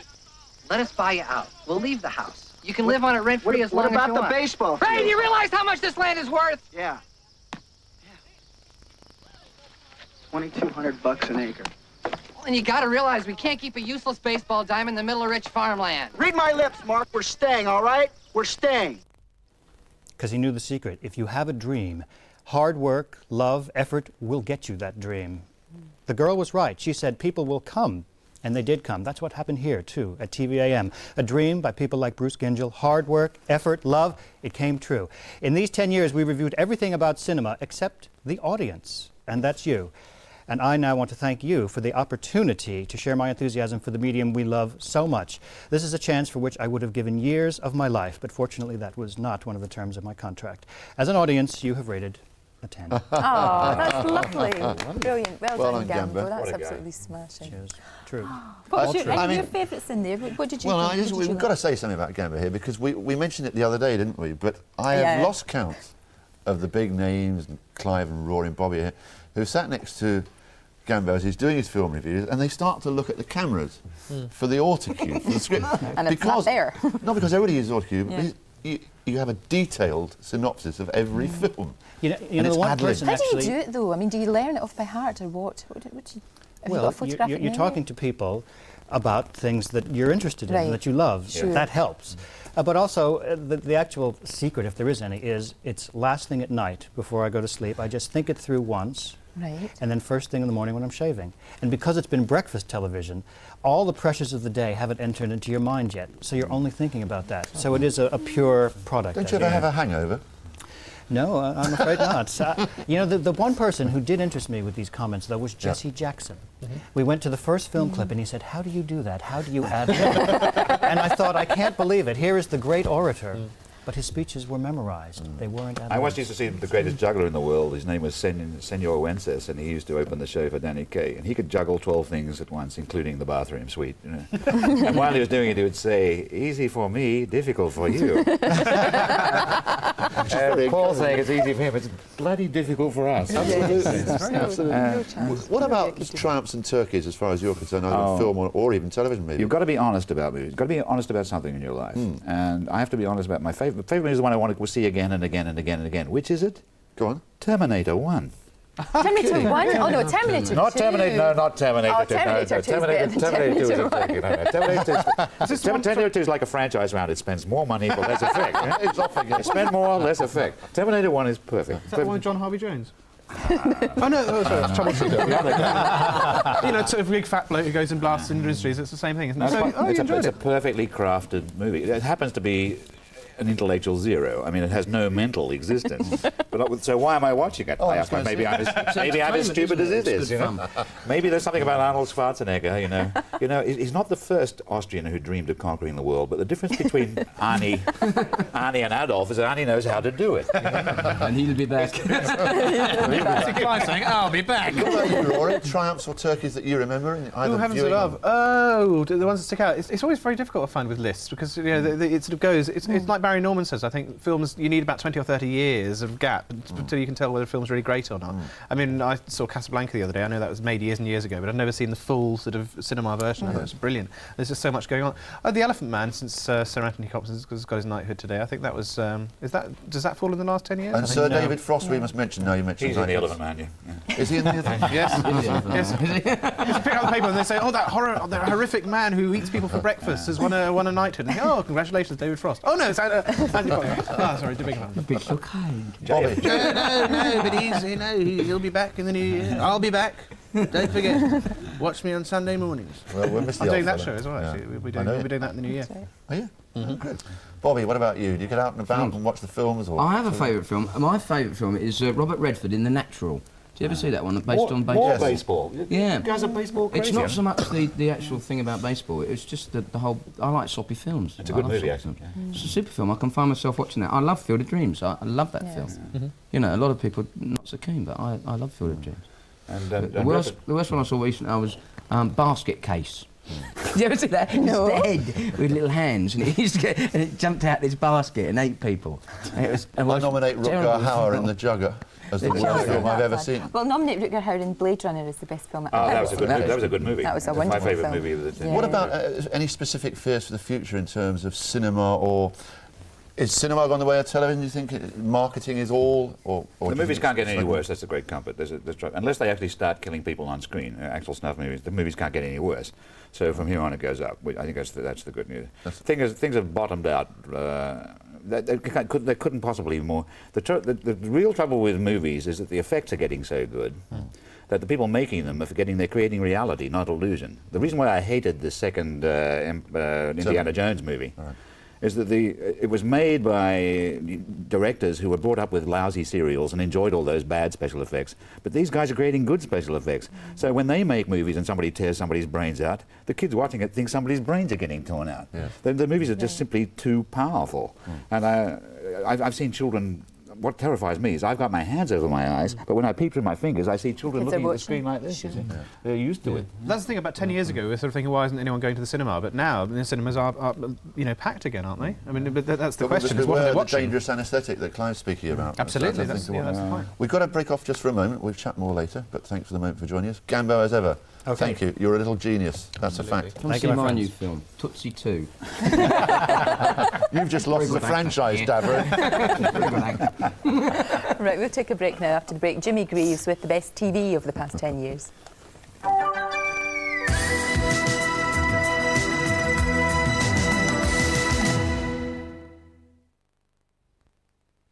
It's big.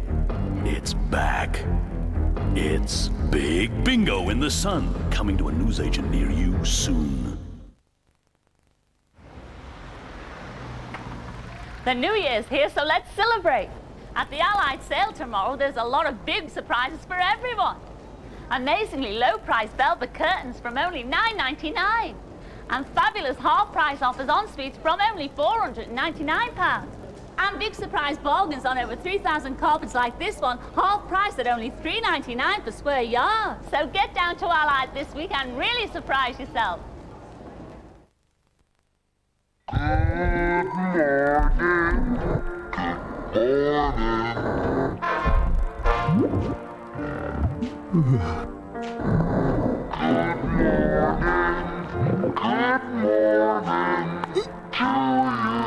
Don't get out of bed on the wrong side. Get out of bed on the bright side. Good morning, TV! 3.5 hours of the brightest breakfast TV you've ever seen.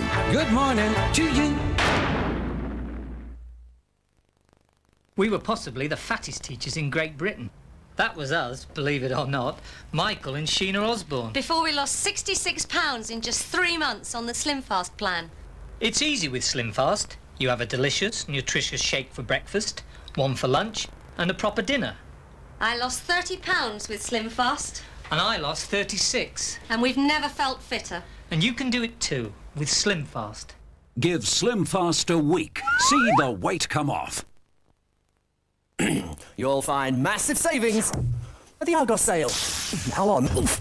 So watch out for the sale booklet. Help now! Tilda American Easy Cook Rice is easy to cook, and it won't stick. Tilda. Rumbelows are having a sale. And you can't buy this cheaper anywhere else. Rumbelows sale now on. It's big. It's back. It's Big Bingo in the Sun, coming to a newsagent near you soon.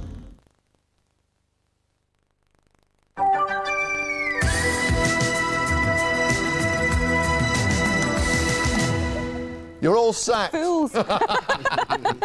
Little in joke there. That was the gallery.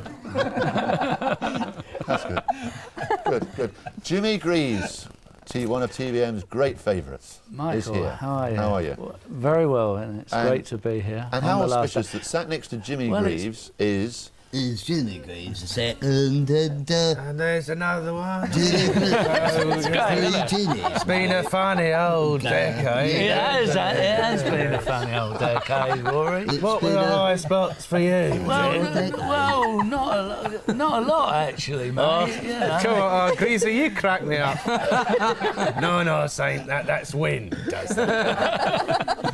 Take your hands off me, knee, James. No, you know. Up and down like Newcastle United. Actually, You can't do that and say things about Julian Clary. No, that's true. Not with what you're doing with your hands, I don't think. Actually, you're quite right. I want people to know where I stand. Yes, I know. Hello, darling. Oh, fine. Now back to Let's get one thing straight. Yes. Well, after that, after that's it. Knock me notes over. Close Go up on me ladder. Yeah. After the hairy legs. Look at that. After the precision of Paul Gambaccini, we've got mayhem here now, haven't we? We have. But I don't know. I mean, you look back over the last 10 years of television. Where do we go? Top soap, I suppose. Without doubt, I think it's Coronation Street. Yep. The eminence of EastEnders came in the mid-'80s and has improved. I mean, it's become a very good soap. What do you think, chaps? Do you watch it at all? EastEnders is a triumph, there's no question about it. But I'm an Eldorado fan. I'm, speaking in my capacity as a BBC presenter, I'm here to say that. I think if they stay with Eldorado, they ought to cast. It's like the Parrot sketch. It's a late soap opera. It ceased to be. Actually, almost all soap operas start badly. In fact, EastEnders didn't start all that well, I don't think. No, it didn't. Eldorado needs a few casting additions, some few real Spaniards like Antonia de Sancho.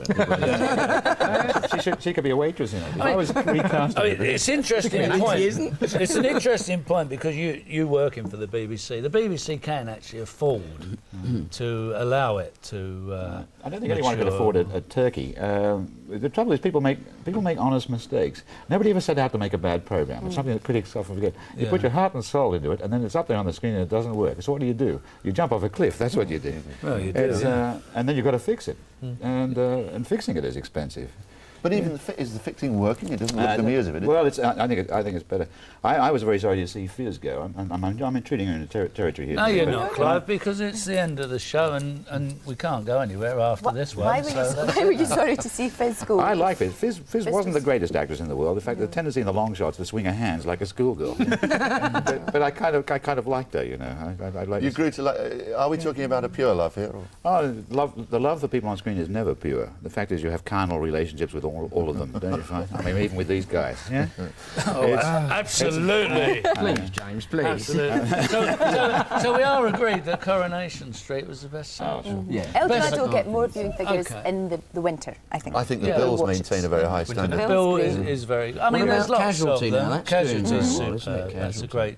I don't know whether that comes under a soap. It's more of a drama. No, I don't think the Bill does either. I think there's a really drama series. Casualty. It's going to be 3 times a week next week. One-offs, I suppose, really, early days. I mean, Brideshead was actually in the 80s, but we weren't on there at TVAM when it was first shown. So picking out one that, when we were on air, was probably Jewel in the Crown.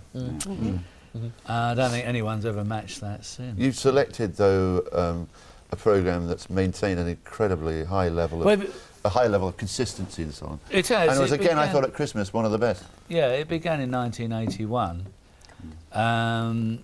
and I think has got better and better. And as you say, on Christmas Day, it was still as funny as it's ever been. And although the characters have got older, in fact, Leonard Pierce, who is the granddad, well, I was building up to that bit. You've gone and done me now. Sorry, that's a yellow card. 10, I'm sorry. And although more laughs in that these days, isn't it? Well, there ain't too many laughs in news at 10, is there? Or the news. Let's talk about the programme. Actually, talking about, before we go into that, someone said, what's your best factual programme? And a few people laughed, but I thought it was the Antiques Roadshow. Because I think it's a great programme, that. And it must have the highest yield of number of viewers for actual outlay. A couple of guys, a couple of people talking about this. I want to know what Hugh Scully does during the programme, because he sort of pops out at the beginning and then he goes down to the pub or something. That's and all he comes back does. about 3/4 hour later and says, well, that's it, join us next week. That's a good job, isn't it? It's really great watching people's faces, though, isn't it? When The anticipation. Yeah, Yes. and when someone's really got a bomber and they're thinking it's going to be worth a few grand. You took Saint along to that, didn't you? Yeah, so go on. he's in St John. How much is he worth? Oh, I'm sorry. Too old. Hard to tell. Yeah. But the reason their face is falling isn't just because they thought they had something valuable. They've based their lives around it. They think it's a Ming vase. People in the village, they've shown it to. Oh, have a look at the Ming. Yeah, There's years of this assumption, and then it turns out it's worth 4 and 6. I know. It's the whole like career crashes. It's like going on Mastermind and getting nothing in your special subject. And it's with you forever. Yeah. You go home to your village and they were looking at you. They always thought you were a know-all. Now, James, you've been editing in the middle of the night. Well, let's have a look at what I would say is my top comedy programme throughout the decade, which is Fools and Horses. And we've got a clip. Shall we have a look at it? Yes, why not? Fools and Horses. Wait, Grandad, how you doing? All right, dear boy.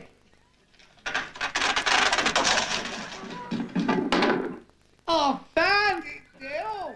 Yeah, I see he's found a nut. I told you we could trust him. Right, come on, get this out. I'm starting to undo it. Yeah. No! Go on, Benny, we ain't even up the ladders yet. Grandad, don't you touch nothing till we tell you. Come on, we better get up there. Right, Rodney, is there anything you want? Yeah, I want to go home. That is all right. Look, this is the chance I've been waiting for. Now, don't let me down, Rodney. Now, don't let me down. All right?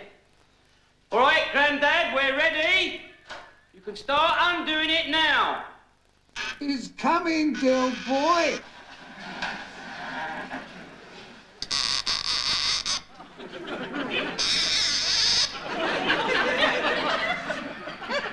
One more turn, Dale. Right. Now, brace yourself, Rodney. Brace yourself.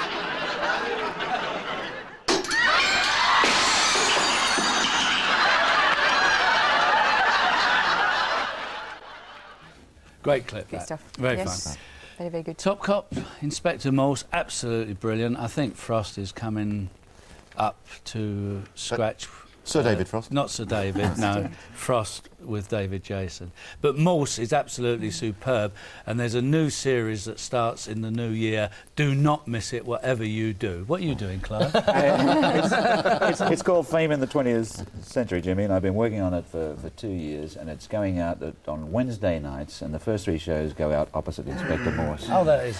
It's a coincidence, Lewis. I want to appeal to you out there. For God's sake, if you haven't got a video machine, find someone who owns a video machine. One of the happy things about TVM is we've been totally plug-free for 10 years, and it's So, good to see this yes, tradition continue. We can see you tonight. We can see you tonight. Now, let me get this right. 10:20 on BBC One in England and in Northern Ireland and Wales, but in Scotland I'll be seeing you at 11:30. Yes, and Australia and New Zealand the following night. But Bruce Kinzel couldn't tell people when he flies back to Australia, watch this show.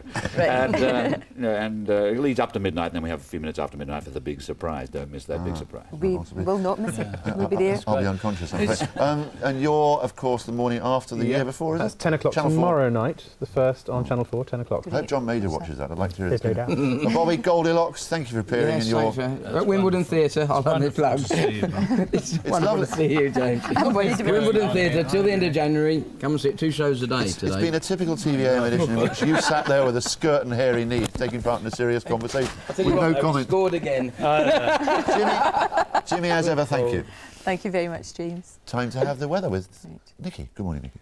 Thanks, Mike. Well, it's the last ever weather forecast on TVM, and it's a fairly dull, misty one. There's a few showers around in Northern Ireland and in northwestern Scotland, but the rest of the country, well, it's waking up to a lot of mist and fog and cloud and so on. There's a little bit of drizzle around here and there. Now, that drizzle could turn into ice on some of the stretches of road this morning, so do take care there. The picture won't change much this afternoon. Much of the mist and fog will lift, and there'll still be showers up there in the northwest. Elsewhere, though, a little bit drizzly and miserable. Quite cold as well, between 3 and 5 Celsius. That's around the 40 Fahrenheit mark. Tonight, though, there's wetness in the northwest, but elsewhere there'll be fog and freezing cold weather, and that means dangerous roads on on the way home from your Christmas party. You didn't get the job, Bobby. Anyway, that's it. That's the last ever weather forecast from TVAM. I've been trying to think up something soppy and sentimental to say, but actually this is all turning into quite a party. It's been absolutely brilliant being here. Thank you, everybody. Thank you, everyone here. Thank you, everyone at home. Bye-bye. Mike. Poignant moment. Why didn't you just have one more shot of Nikki? You thought you were going to say goodbye. Come back.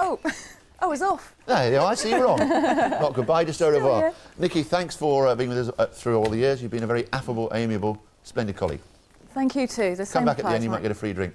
Fine, I'll Okay. stick around. See you later. OK, now's the time we normally cross over to You Know Who at Sky News. Lisa, but today she's made the trek over to us. Good morning to you, Lisa. Good morning, Mike, Lorraine. Well, what a decade we've had. Indeed, indeed. And as a newsreader, what an extraordinary period to preside over the top bulletins of the day. Seldom has there been so many heavy, major stories in such a short time. Incredible. I mean, momentous events have happened. I've only been here just over 4 years, and so many big things have happened in that time. Everything from, the Gulf War, Berlin Wall coming down, collapse of the breakup of the Soviet states. Recession, depression, the big stories, the big scandals, BCCI, Maxwell, all things like that. But I would like to say I'm proud to be part of a team that have written about and reported on not just the big stories, but all the stories. Brilliant bunch. It has to be said the news team were throughout their existence underrated and underwritten. Yes, and, yes. and on most days quite easily rivalled their supposed superiors. Was there ever a moment, finally, so when you couldn't separate emotion from the story you were reading? I know that's always the classic battle for the newsreader, isn't it? Several times I came quite close to breaking up, I think. I think the Berlin Wall coming down was very emotional for all of us. Nelson Mandela coming out, that was incredible. The feeling, that this man had been let out, that was incredible. But more personally, I think, I came to TVM as a reporter, and it was so nice just to carry on reporting. And I did get the chance to, for example, go to Bangladesh and cover the devastating cyclone there. That was nice. Well, and I even had fun with Nikki Fox. And we did lots of fun in the suns together in various places. I don't look so sad, because we're still on air, Well, I know. Stay with us for the moment, Lisa. We have indeed. And it's just after 9 o'clock. This is when we would normally say hello to Kathy Taylor for After 9. And Kathy's kindly joined us this morning all the way from her holiday. It's really good to see you. And Auntie Claire as It's a well. Thursday, isn't it, Claire? I it had know. to be. It had to be on a Thursday. Cool. Yeah. What do you think, really, I know it's difficult, but sort of would sum up TVM for you all the time that you've been here? I think it's the people more than anything. I know we're talking about the quality programming that we've put out as well, and that certainly has been excellent. But for me, it's the people, and it's the people that I will miss when I'm not here. That we have just been such a wonderful team of everyone putting together. And of course, the viewers tend to only see the people on, if it all goes right, they only see the people on the sofa. But we know how many people there are behind the cameras, and that you can't even see in the studio. And the fact that it is the whole team of people putting together to make that programme, that's what's important. And very to much me. for your programme, it was the audience as well. You get such a brilliant response from them, didn't you? Well, that's right. We have a little team on After 9. We have the After 9 desk that is, we are a team, and we very much pulled together for that. But yes, the viewers as well. On that level, it's a huge, huge team. It's millions of people. And we're all one big happy family, and it's great. And it's a shame to lose that, but it's also a privilege to have had it. Because for you yourself, you're expecting a baby next year. Well, it's not millions of people, but my family is expanding, yes. It won't just be Ollie, Rebecca and me. But There'll also, be another so one many in. people identified with you when you were first having wee Rebecca and you brought her in, and people, they really did feel that you were very much one of the family. Well, from the letters that I've had, it's just absolutely wonderful, and so many people sent presents to Rebecca, and this little one has already had quite a few as well, which it is just so lovely. To think of people at home knitting away for my baby, and they don't really know me. They only know what they see on the screen, but that's enough for them to want to do that. And it's wonderful. And it's just lovely to, I mean, I've been with TVM almost 4 years, with After 9 just over 3, and it's been a fantastic 3 years and 4 years. And Auntie Claire, talking about letters, you have to wade through sackfuls. I wanted to put in a word about that, because there's this a whole, as it were, the hard underbelly, if I may call it that, of TVM that no one knew about, which was how much work and effort and money was being put into giving a service that never appeared on screen. I mean, I don't know if you remember, Kathy, well, the campaign we ran about cervical cancer, we sent out 180,000 leaflets on that. There were leaflets about breast self-examination, as a result of which we got marvellous letters from women saying, thank you, I saw the item, I checked myself, I found a lump, I've had the treatment and I'm great. Now that was terrific. So that was the hard, solid work that went on that no one knew anything about, that the company, the station financed, and I, for one, am very grateful on behalf of all of you.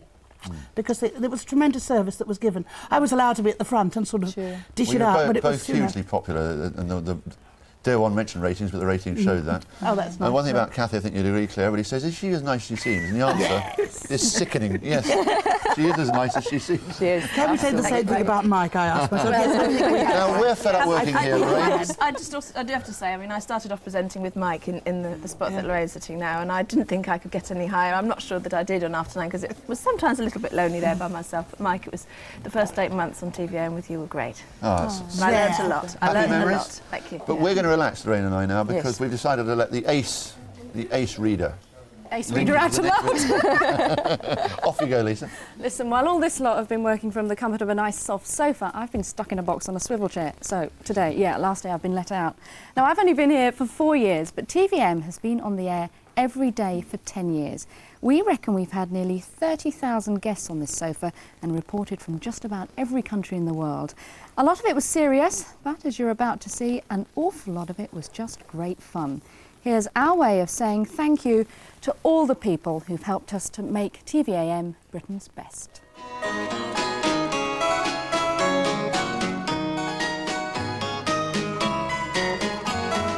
Thank you for waking me this morning. Thank you for giving me today. Thank you for every new day dawning. I'll be thanking you. I say thank you for the music, the songs I'm singing. Thanks for all the joy they're bringing. Who can live without it? Yeah, you said I was chatting too much. I'm not chatting too much. Good time! What have you done here? Oh no, this is what they've done for.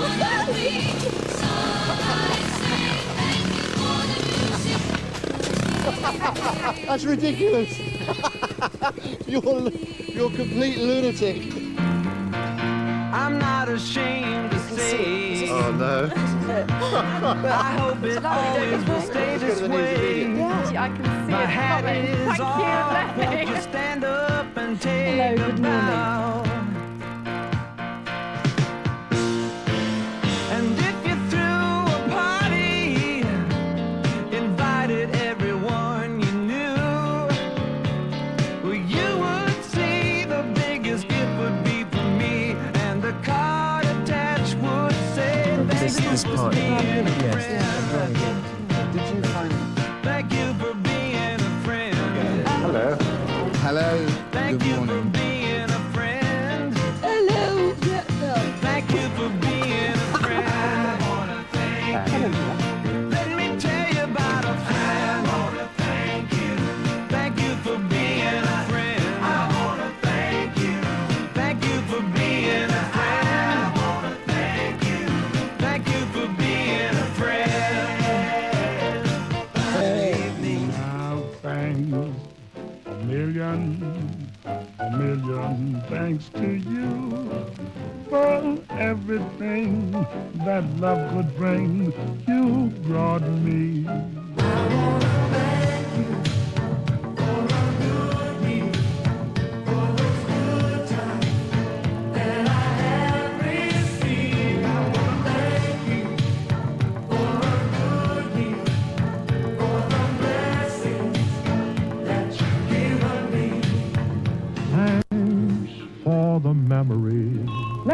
that's you. A sentimental verse, nothing in my purse, and chuckles when the preacher said, for better or for worse.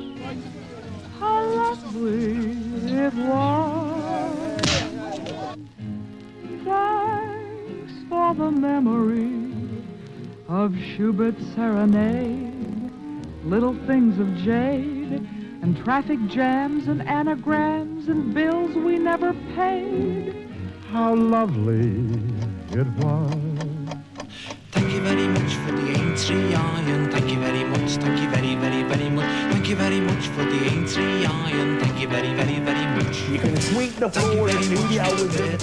Use it as a lot of Start off on camera 2. Thank you very much for the bed and bees. Thank you very, very, very much.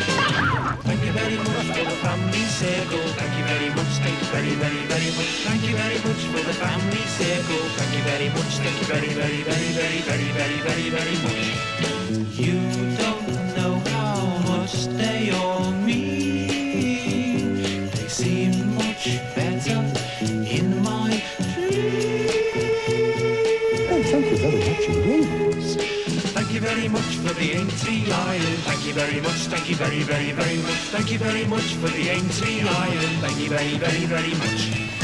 Thank you very much for love. Thank you very much. Thank you very, very, very much. Thank you very much for love. Thank you very, very, very much. Thank you very much for the Sunday joints. Thank you very much. Thank you very, very, very much. Thank you very much for the Sunday joint and our cultural heritage. National beverage. Being fat. Union Jack. The nursery rhymes. Sunday Times. The napalm bomb.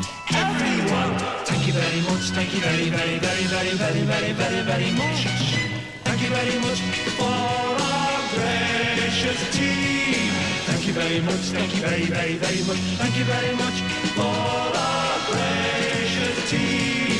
Thank you very, very, very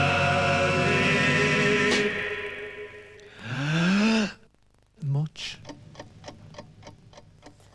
Yes, a few of us have changed a little over the years. Few of the memories of TVM from the last 10 years.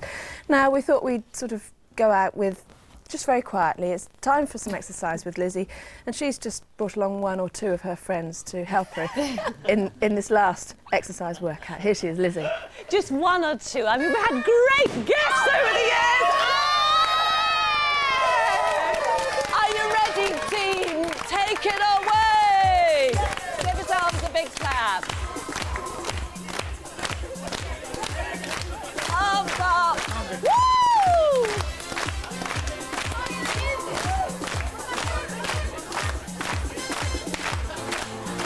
Stretched up. Take those arms up.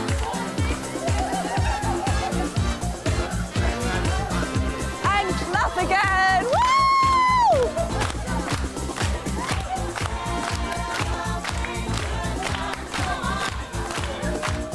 Right, can you get those knees up? Tap the knees. Woo! Up they come. Come on, Timmy, get the knees up. Come on, climb up with those knees.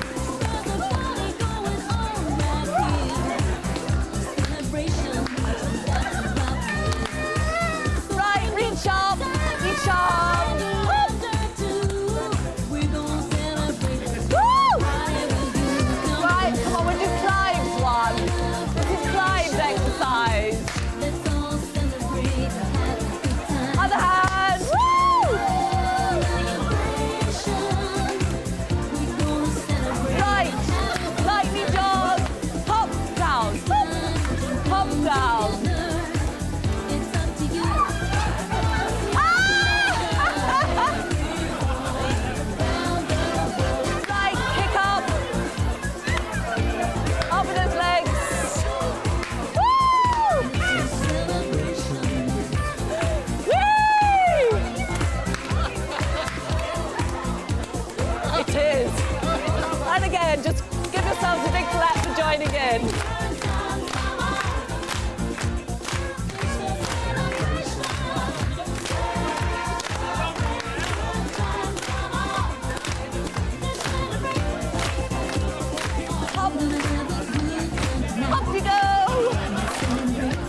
dance.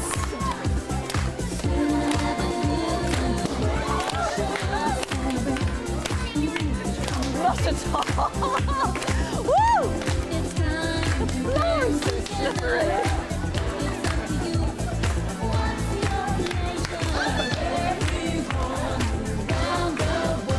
To the side. Woo! Pull those arms back. Give a good old punch to see the new year in. Happy New Year.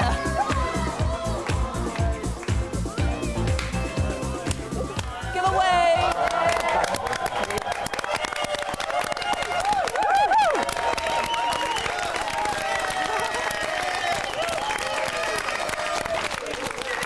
Brilliant. And to think that they tried to bring Come Dancing off British television. Unbelievable. That was amazing. We're joined by a family of presenters here, and let's just ask you really, almost finally, what the defining moments of TVM, things that define TVM. What about you, Lorraine? Very recent, actually. You know, we had our farewell lunch. We came in the next day and we were both still drunk, I think, hungover. Half cut, to be honest. And your man was sober. Ollie Reid was Oliver sober. Reid was sober, Yeah. and we were half cut. That defines And I think TVM. that sums it up. TVM. Lisa, what about you? I'm so exhausted from all that. For me, I think it's very visual colour. The pinks, the yellows, the greens, and to me that is warmth, which leads on to family and friendship and, yeah, family, Good. that feeling. Kathy? Apart from the people that I've already talked about, I think there's one moment I will always remember, and I was so proud to be there. It was when I was working on GMB with you, and we had Ben Kingsley and Anthony Hopkins on the sofa, and they discovered, coming out of Russell Grant doing the horoscopes, and we would never have discovered this had we not had Russell Grant doing the horoscopes, that they were both born on the 31st of December, Yeah. and they were great pals anyway, and that just gave them such... Which cued one of our best programmes. It really was such a good programme, and I will never forget having been a presenter on One that moment programme. that defines TVM for me is curiously involves Anthony Hopkins, now Sir Anthony Hopkins. He was in makeup, and one of the makeup ladies, a great department, but Brilliant department. advanced towards him with a huge green wig and said, "Here's your wig." He said, "I'm sorry, that's not for me. I'm Anthony Hopkins." "No, I'm sorry, this is your wig." "No, I'm really sorry. I'm just appearing in a normal..." "No, I'm sorry, this is your green wig." Of course, it emerged after a long time. It was Mr. Mallett's wig. That defines TVAM for me. And Catherine, Well, that's right. what do we say to Catherine? Oh, well, there are bizarre moments here. Bizarre mixes of guests. The Stranglers and Thora Hird ending up having breakfast together. Brilliant. After appearing on Here Together. Absolutely remarkable. Wonderful. And coming in as a reporter from interviewing Tom King and finding Jason Donovan doing his video on the stairs. There'll never be another place like it. Wonderful, wonderful. And there's good news. Give us the good news. Yes, I'm having a baby at the end of July. I was so pleased about it. Excellent. Well done, congratulations. Thank you. Well done. Well, it's nearly time to say goodbye. Recently, we've had an absolute avalanche of letters and cards from viewers wishing us well. Well, it's high time we thanked you, the viewers, excuse me, for your loyalty. Yes, even now, take that. Yes, even now on our final day, we remain quite easily the most popular breakfast television viewing. Thank you for that. We wish the staff of Thames TV, TSW and TVS all the best on their last days as well. But now, if you'll just forgive the self-indulgence for a time, it's time for the last farewell to our staff. In the words of the song, and I know it's a cliche, they're simply the best. Simply the best. Better than all the rest. Better than anyone. Anyone I've ever met. I'm stuck on your heart. I hang on every word you say. Tears apart. Baby, I would rather be dead. In your heart, in the start of every night and every day. In your eyes, I get lost, I get washed away. Just as long as I'm here in your arms, I could be in no better place. You're simply the best. Better than all the rest. Better than anyone. Anyone I ever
Ah, what a bunch of rogues, and you're the biggest rogue of all. Give us a kiss. Indeed. Mwah. It's been great working with you. And now you know I'm going to be a passport photographer. That's We'd like to thank everybody who's been watching TVM. We've enjoyed your company. Yeah. But from TVM, sadly, we now have to say it finally. Thank you and goodbye.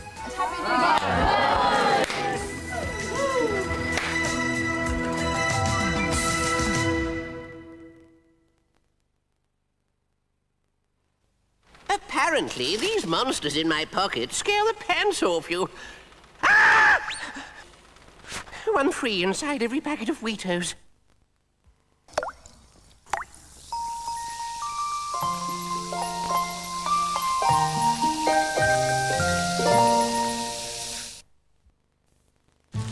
I'm back.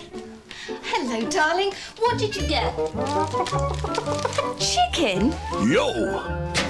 Oh, Colin, we had chicken yesterday. You know how picky the kids are. And picky kids means leftovers. Picky? When you've a new range of sauces, especially for chicken, from Coleman's. Coleman's? Coq au vin, Italienne. Ooh. Sweet and sour and mexicano. Ooh, yum.